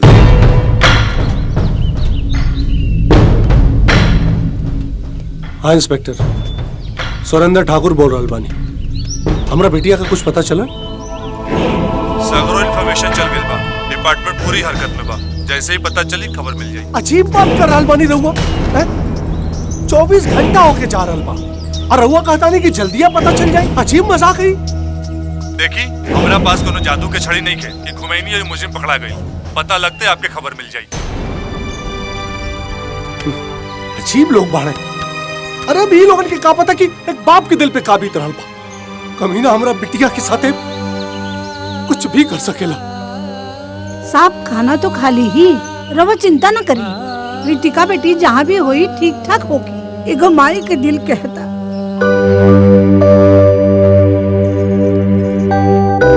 प्रेम तो भगवान तू कैले रहला, तुमसे ज्यादा प्रेम के केहू कहा समझी। उहे प्रेम में हमार बेटा पड़ गई बा। हमार बेटा से नजर ना फेरिया भगवान, ना फेरिया। जय श्री कृष्ण। हरे कृष्णा कृष्ण कृष्णा हरे हरे, हरे राम हरे हरे। जय श्री कृष्ण। इला बचवा प्रसाद। जी। इला बिटिया। काका नाश्ता भी तैयार बा, चली नाश्ता कर ली। ठीक है बिटिया, आवा तानी। जय श्री कृष्ण।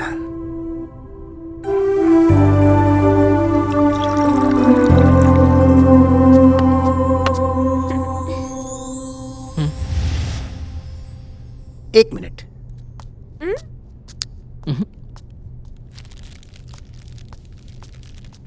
बचवा, काल हम बाजार के ले रहनी। देखा तहनी के खातिर हम काले के आइल बानी। अरे कर तो चटकदार रंग हमरा इतना निक लागल ना, तो हम सोचनी कि रितिका बेटिया पर खूब निक लागी। ला बेटिया, इतहरा खातिर। हाँ? और बेटा ऋषभ, इतहरा खातिर ला। ओ माय गॉड, ये तो बहुत सुंदर बा। काका, हाँ? एक अजनबी खातिर इतना कुछ काहे करता नहीं? अरे तोहनी लोग 4 दिन से साथ में रहत बाड़ा और अभियो अजनबी बाड़ा हा? अरे हम खूब समझता नहीं, दोनों एक दूसरे से बहुत प्यार करत रहा। लेकिन हम तहनी के प्यार के ई घर के जैसन झूठे शान शौकत के बलि न चढ़े दे। बलि? बलि न चढ़ी दे? हाँ, तू जाने चाहता रहा ना कि तोहनी के हम इतना काहे चाहिए? हाँ। काहे से कि रितिका के चेहरा में हमार मालिक की बेटी शालिनी के चेहरा लौका था, जिकरा हम बचपन से पाल पोस के बड़ा कैले रहली। शालिनी के ब्याह ओकर मर्जी के विरुद्ध ओकर बाप और भाई तय कर दिलस, जबकि वो सब जानत रहन कि शालिनी कोई और लड़का से प्यार करत रही। बिन मां की बेटी विरोध बहुत कैली, लेकिन सब दबा देहल गई। फिर एक दिन शालिनी चुपचाप अपने प्रेमी के संग घर से भाग गई और घर से भाग के कोर्ट मैरिज करके सीधा अपने ससुराल चल गई। और अगर भागता देखा ससुराल में ये रिश्ता के सब खुशी खुशी स्वीकार कर ले। शालिनी अपने ससुराल में बहुत खुश रही। फिर एक दिन वो अपने बाबूजी के फोन करके सब कुछ बता देली। फिर ओकर बाबूजी शालिनी के ससुराल पहुंच गए और सबके सामने हाथ जोड़कर ये रिश्ता के स्वीकार कर ले लें और शालिनी के ई कह के घर में वापस ले लें कि अब हम सार्वजनिक रूप में सामाजिक तौर पर इनकर ब्याह करब। और शालिनी भी खुशी खुशी अपने बाबूजी के घर वापस आ गई। यही ओकर सबसे बड़ गलती हो गई। फिर ओकर बाद ओकर बाबूजी और ओकर भाई अपन शान की वजह से दोनों जन मिलके शालिनी के जान से मार दिले और जेकर सजा दोनों जेल में काट रहे बाड़े। और हम इस घर के एक कोना में शालिनी के हंसते खेलते देख देख के अपन जीवन बीतावत पानी।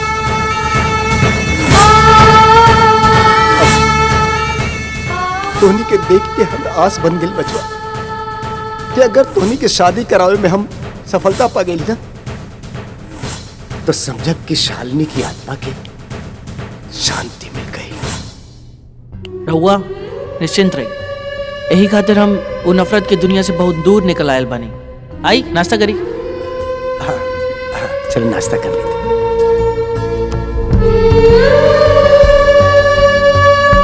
ठीक कैला, बहुत नीक कैला बचवा, बहुत नीक कैला। अब देख बचवा, अब 2 दिन के खातिर हम बाहर जाता नहीं। हाँ? ठीक बना?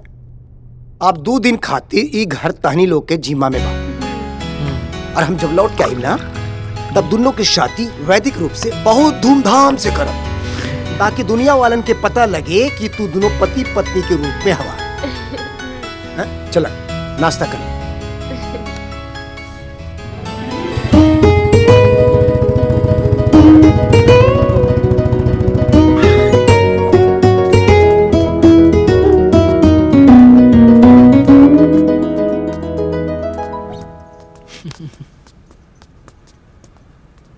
ऋतु, ए ऋतु,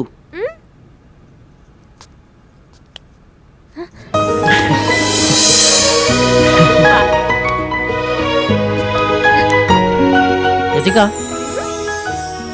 साथ जितना भी पल मिलल काश जिंदगी भर के लिए मिल जाए। अच्छा सुना, हाँ हाँ इतना भी उतावला होके की जरूरत नहीं खे। रामू काका आ जाते हुई है। इला तू कहलू आ भी गईले। रुका हम देखता। अरे तू बैठा, हम देखता नहीं।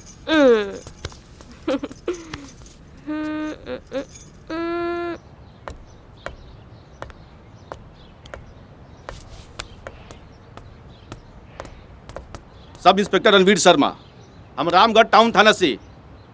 Mister Rishabh, you are under arrest. आपके खिलाफ नाबालिग लड़की को भगाने का कंप्लेन है हमारे पास। का भेल ऋषभ? देखो ना। रितिका, डॉक्टर ऑफ सुरेंद्र ठाकुर, आप दोनों को अभी हमारे साथ चलना होगा। लेकिन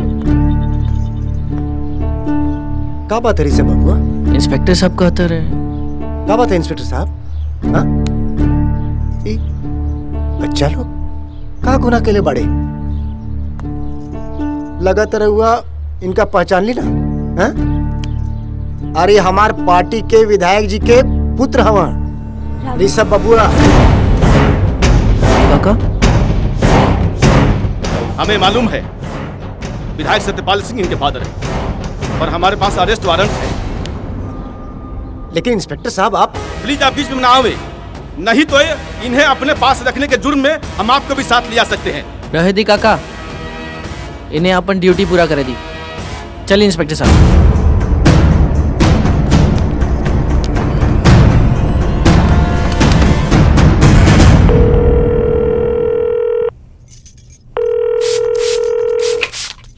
हेलो विधायक जी प्रणाम। प्रणाम प्रणाम। हम रामगढ़ से रामनाथ बोलता नहीं। हाँ बोलो रामनाथ।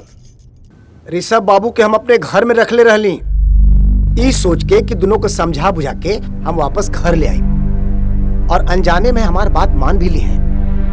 बाकी हमार करल धरल पे सब पानी फिर गई। हमार एक न सुनकर इंस्पेक्टर ऋषभ बाबू के अरेस्ट करके ले गई। सब अरेस्ट हो गए? बहुत अच्छा भाई, बहुत अच्छा भाईल। अब साहबजादा के पता लगी कि लड़की भगावे के का नतीजा होला। अरे बाप के बात न माने वाला के ना ये अंजाम होला। बहुत सही कला। हेलो, उहा हमार लड़का अरेस्ट हो गई, रउआ यहाँ मन के भड़ास निकाले तनी। जाए जाके कुछ करी। कुछ न कर, कुछ न करब, चाहे जिंदगी भर जेल में सड़त रह। तो ना ममता के जोश में होश मत खोआ। और तू का चल ये हम सुरेंद्र ठाकुर के पैर पर जाकर गिड़गिड़ाई। अरे रउआ बाप है, और बाप तो होला जोन वक्त पड़ला पर अपन औलाद के खातिर गोड़ हाथ भी जोड़ लेला। बाकी रउआ कुछ ना करब ना त जाई जाके बैठी। बाकी हम माइए हम चुप ना बैठब। हाँ। लेकिन इंस्पेक्टर साहब, ये आवारा लड़का पे इतना दफा लगाई ना कि अगर बाप का कौनो जोर न चले, सत्यपाल नाक रगड़ के मर जाए, लेकिन जमानत ना होके कि चाहिए ओकरे बेटा के, तब ओकरा के पता चले कि जब ऊंट पहाड़ के नीचे आवेला तक कैसन लगे। वाह सुरेंद्र ठाकुर वाह, कितना दूर के कौड़ी फेंकले बानी रउआ। ठेकेदार साहब, रस्सी जर गई बाकी ऐठन ना गई। एके गो बिटिया बिया ना रउआ के। अरे तो कम से कम होकर खुशी के तो सोची। और सुनी, यही में हम दोनों के भलाई। फिलहाल तो अपना बेटा के रिहाई के सोची। एक नाबालिग लड़की के किडनैप का केस दर्ज बा ओकरा ऊपर, और कितना केस दर्ज करा सकीले ई सोची। हमरा बेटी का बयान तैयार बा, तोरा बेटा के जेल भेजे खातिर इतना बयान काफी। वकील साहब पेपर दी। बेटा एकरा पे बयान लिखल बा, हूबहू ऐसे ही बयान देवे के बात हो रहा है। डैडी आप निश्चिंत रही, हमरा के का बयान देवे के बा ई बहुत अच्छा से पता बा।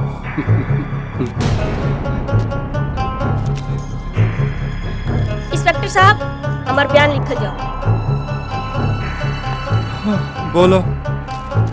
मैं रितिका ठाकुर, डॉटर ऑफ श्री श्री सुरेंद्र ठाकुर, 4 दिन पहले हुई बालिग लड़की ये कबूल करती है कि वो अपनी मर्जी से श्री सत्यपाल सिंह के बेटे ऋषभ सिंह के साथ भागी थी, क्योंकि हम दोनों एक दूसरे से बहुत प्यार करते हैं। और हम दोनों को ये बात बहुत अच्छे से मालूम थी कि हमारे घर की दुश्मनी हमें फेस करनी पड़ेगी, इसलिए हम लोग ये फैसला लिए थे। और इन 4 दिनों में ऋषभ ने मेरा बहुत ख्याल रखा और मैं बहुत खुश हूँ। सो मैं आपसे चाहती हूँ कि बिना किसी शर्त के आप ऋषभ को यहाँ से छोड़ दें।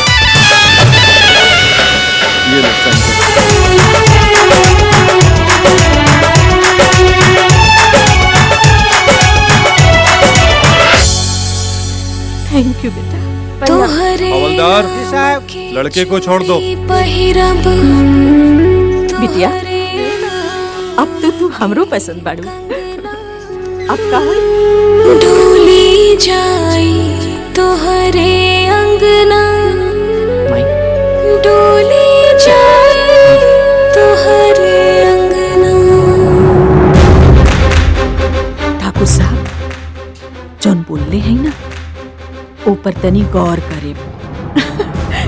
यही में हम दोनों के भलाई। चल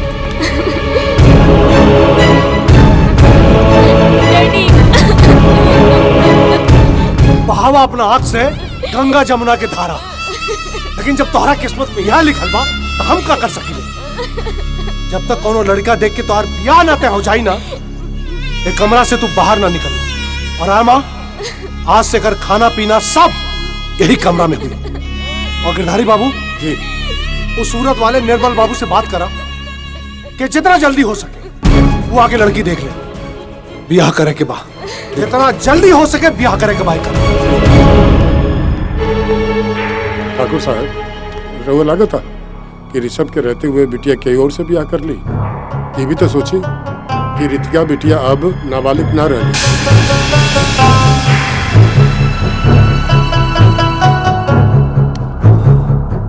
बात तो सही कहता रहा गिरधारी बाबू। एक काम करा, वो जवन जेल में 4 गुंडा लोग बंद बाड़ा ना, ओकने के चाहे जैसे भी साम दाम दंड भेद चाहे जैसे छुड़वावा और हमरा से मुलाकात करवावा। कहे कि हमारा दिल में जवन साजिश बा ना, अरे जवन भी करब बिटिया की खुशी खातिर करब। तब तो बिटिया की खुशी खातिर हम कुछ भी कर सकेले।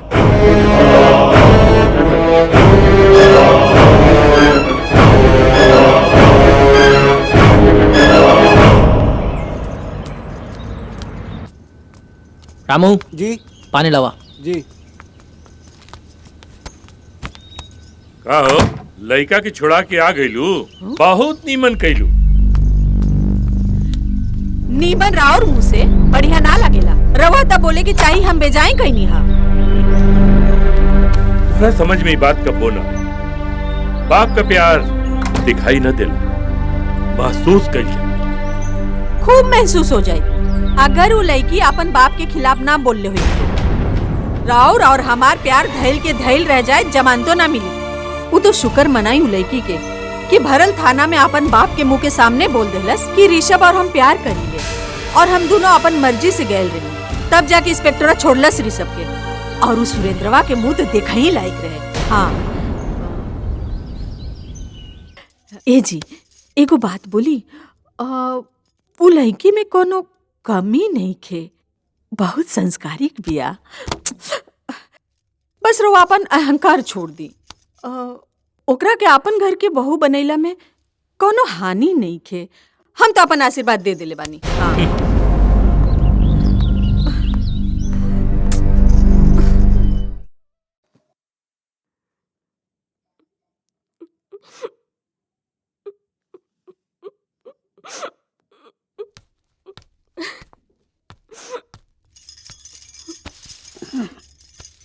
बेटी, कब तक रोइबू? आया माँ, का प्यार करे वाला इतना बदनसीब होला, जेकरा खुशी के बदले ई गम नसीब होला। बेटी, अपन दीवार पे अंधेरा लिख के कोई सूरज के ना मन कर सकेला। तू धीरज रखा, ई आया माई तू आहार साथ दी। खाना लगा देनी। हाँ, चलो चल के खा लो। अब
आओ जा चल। रखियो बाबू अंदर चलो। चली चलो।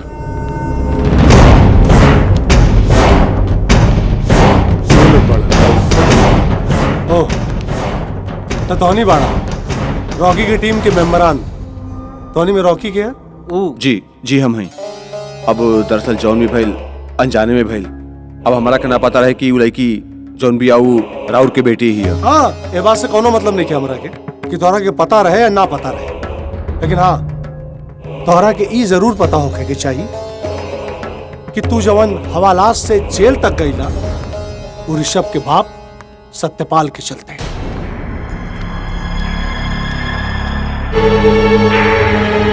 और तू जवन जेल से बाहर आइल बाड़ा ना वो हमार करामात बा।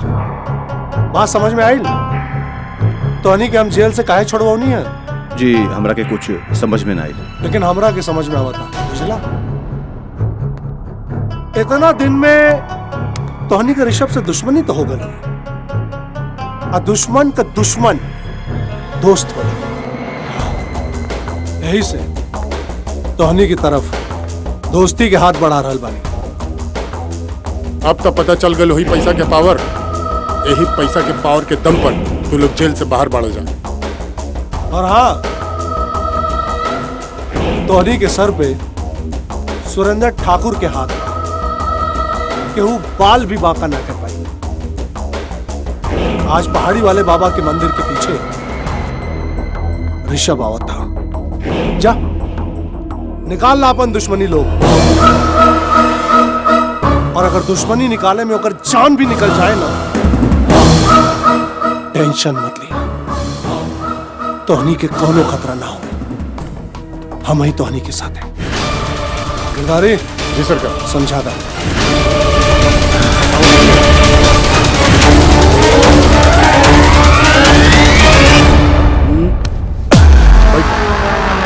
फिलहाल तू रख लई अपनी खेवा खर्चा औजार पाती खातिर।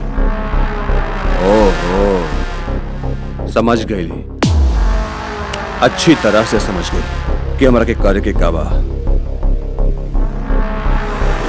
वे सब के अपन जान से हाथ धो ही के पड़ी।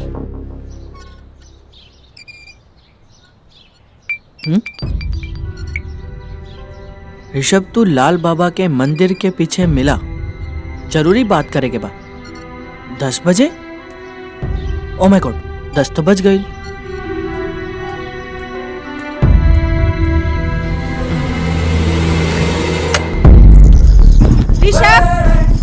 ऋषभ कहाँ जा खड़ा?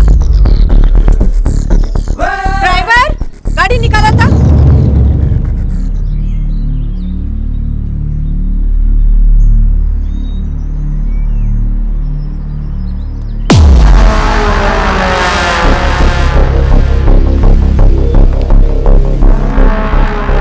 ये सब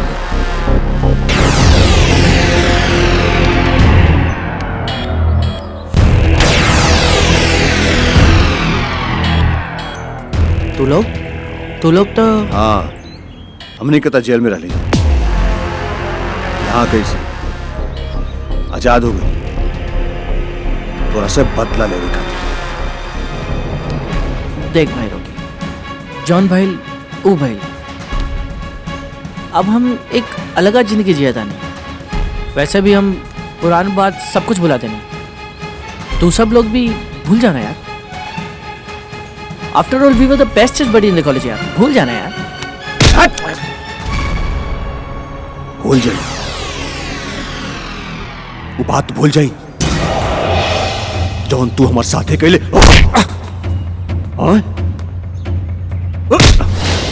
वादा भूल जाई जौन रितिका के लेके तू हमारे साथे कैले रहे। बोल का भुलाई? हाँ वो दिन के भूल जाई जो दिन रितिका के हमारे हवाले करे के रहे। हमनी की आंख के सामने होकर माथा में सिंदूर भर देले। बोल का भुलाई? का भुलाई? कुछ नहीं की भुला सकत, कुछ नहीं की भुला सकत।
बोल काका बोला।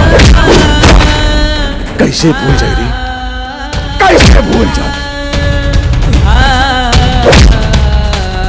इतना मारसन कि जान भी निकल जाए तो कोनो बात ना।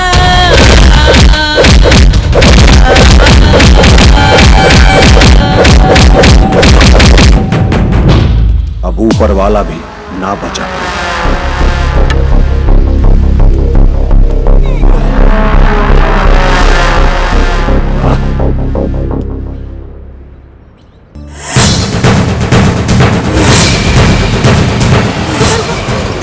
वो देखा ऋषभ के भाई।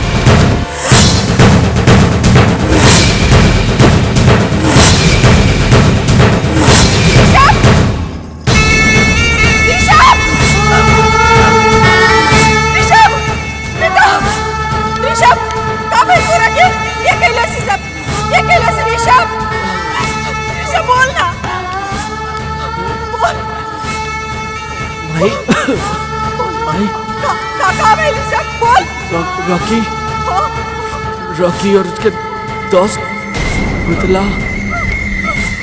बोल ऋषभ बोल।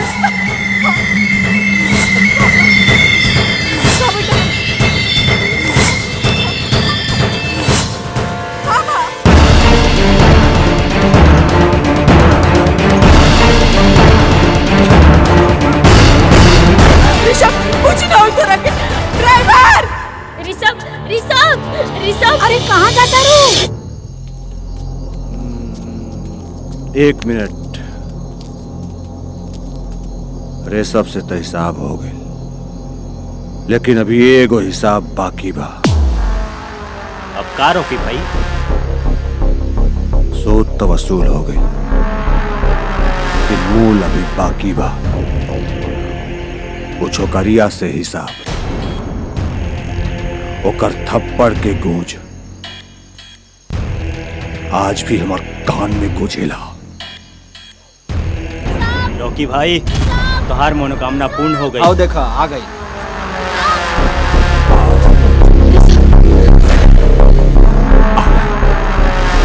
आजा जा।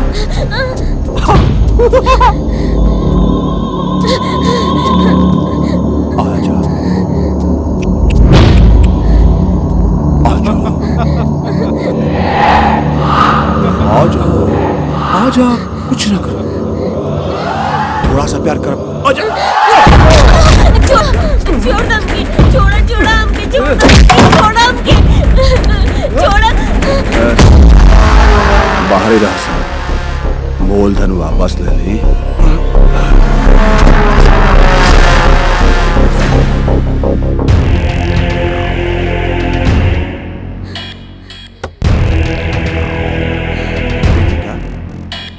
रितिका,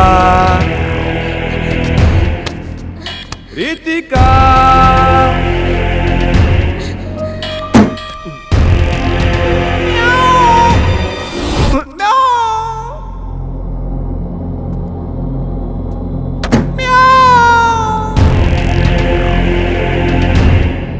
हमके पता बा तू कहाँ बाड़ू, बाहर निकल जा, बाहर निकल जा।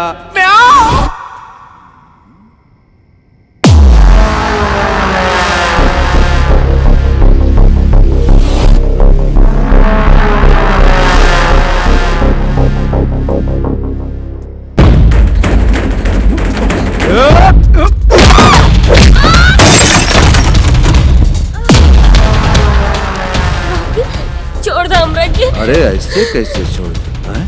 हमरा के माफ कर दे। बिल्कुल ना। देखा रॉकी, तो थप्पड़ आज भी हमारा कहानी पूछा था। रॉकी हम हाथ छोड़ता नहीं, हमके रॉकी प्लीज हमके छोड़ दे। देखा रॉकी प्लीज ना रॉकी,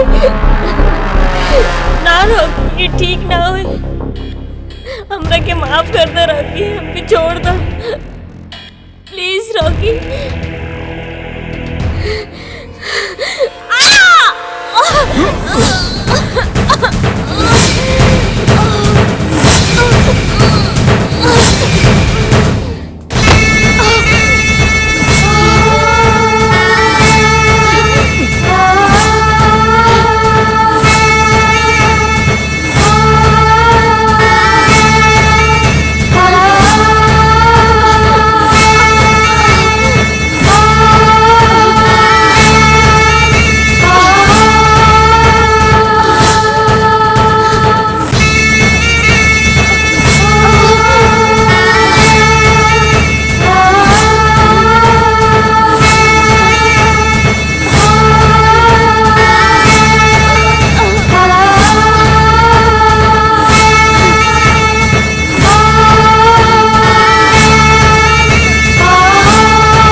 नाम बताओ, जिंदा ना छोड़ो करा के। अरे क्या कहला सब कुछ? अरे कुछ, अरे अपने बच्ची की क्या ही हालत कहला? नाम बोल, एक बार नाम बोलो कर। बोलो बेटी, बोलो बेटी। डैडी हमके माफ कर दे, हम हमारे से थोड़ा सा भी प्यार कैले होगा तो हम और एक अंतिम इच्छा बा ऋषभ हमार प्यार ना हमार पति भी हो तोहरे नाम के बच्ची बोल। हम अंतिम इच्छा बा, हमार अंतिम इच्छा बा सुहागन के रूप में हमार ऋषभ आग दी है पढ़ ली डैडी। रितिका,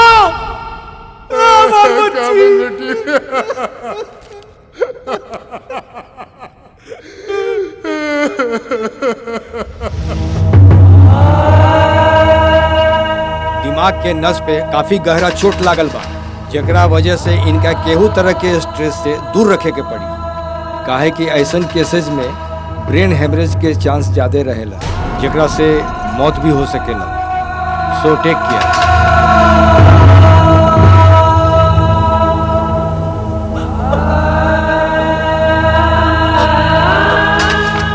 देख ले लो अपने बेटा के हाल।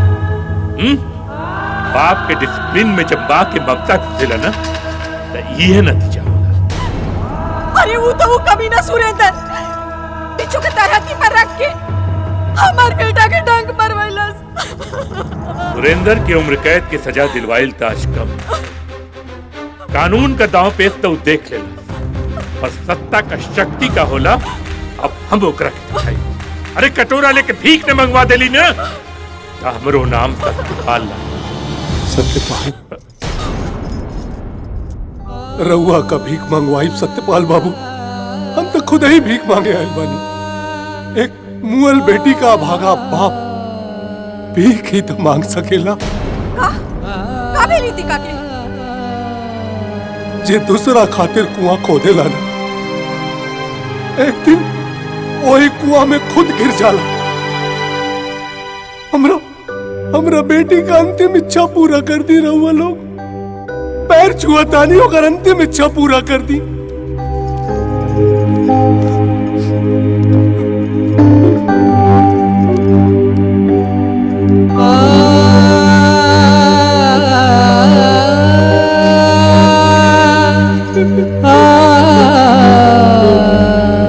तोहरे नाम के चूड़ी पहिरब, तोहरे नाम के कंगना कंगना कंगना डोली जाई तोहरे अंगना, डोली जाई तोहरे अंगना सजना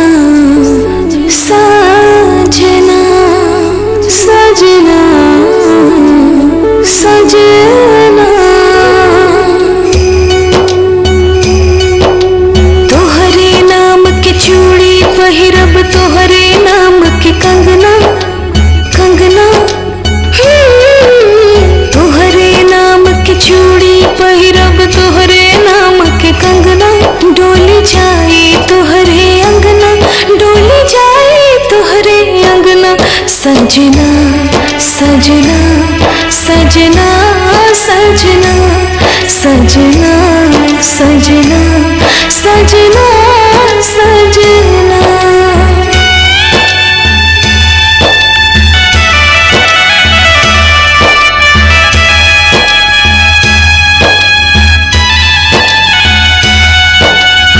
ससुरा के सिनुरा से मंगिया भराई सजी मंगटी का लगी ओठ लाली पलकन के कोरावा में गजरा के रेखिया टिकुली नथुनिया सजी कान वाली टिकुली नथुनिया सजी कान वाली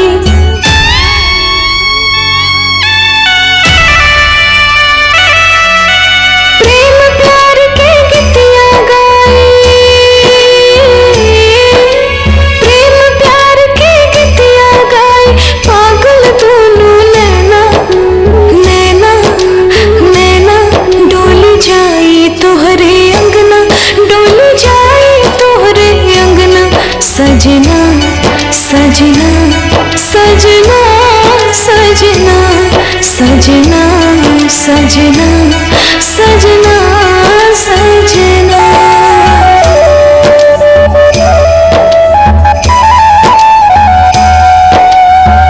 गरबा में हार सोही देहिया पसाड़ी दुआरा पर ढोल बाजी बाजी सहनाई पावे महावर लागे बनेब सुहागिन बड़ी धूमधाम से होई विदाई बड़ी धूमधाम से होई विदाई तू दुल्हा हम बनेब दुल्हनिया तू दुल्हा हम बनेब दुल्हनिया पूरा होई सपना सपना सपना डोली जाए तोहरे अंगना डोली जाए तोहरे अंगना डोली जाए तोहरे अंगना डोली जाए तोहरे अंगना सजना सजना सजना सजना सजना सजना सजना सजना सजना सजना सजना सजना सजना सजना सजना सजना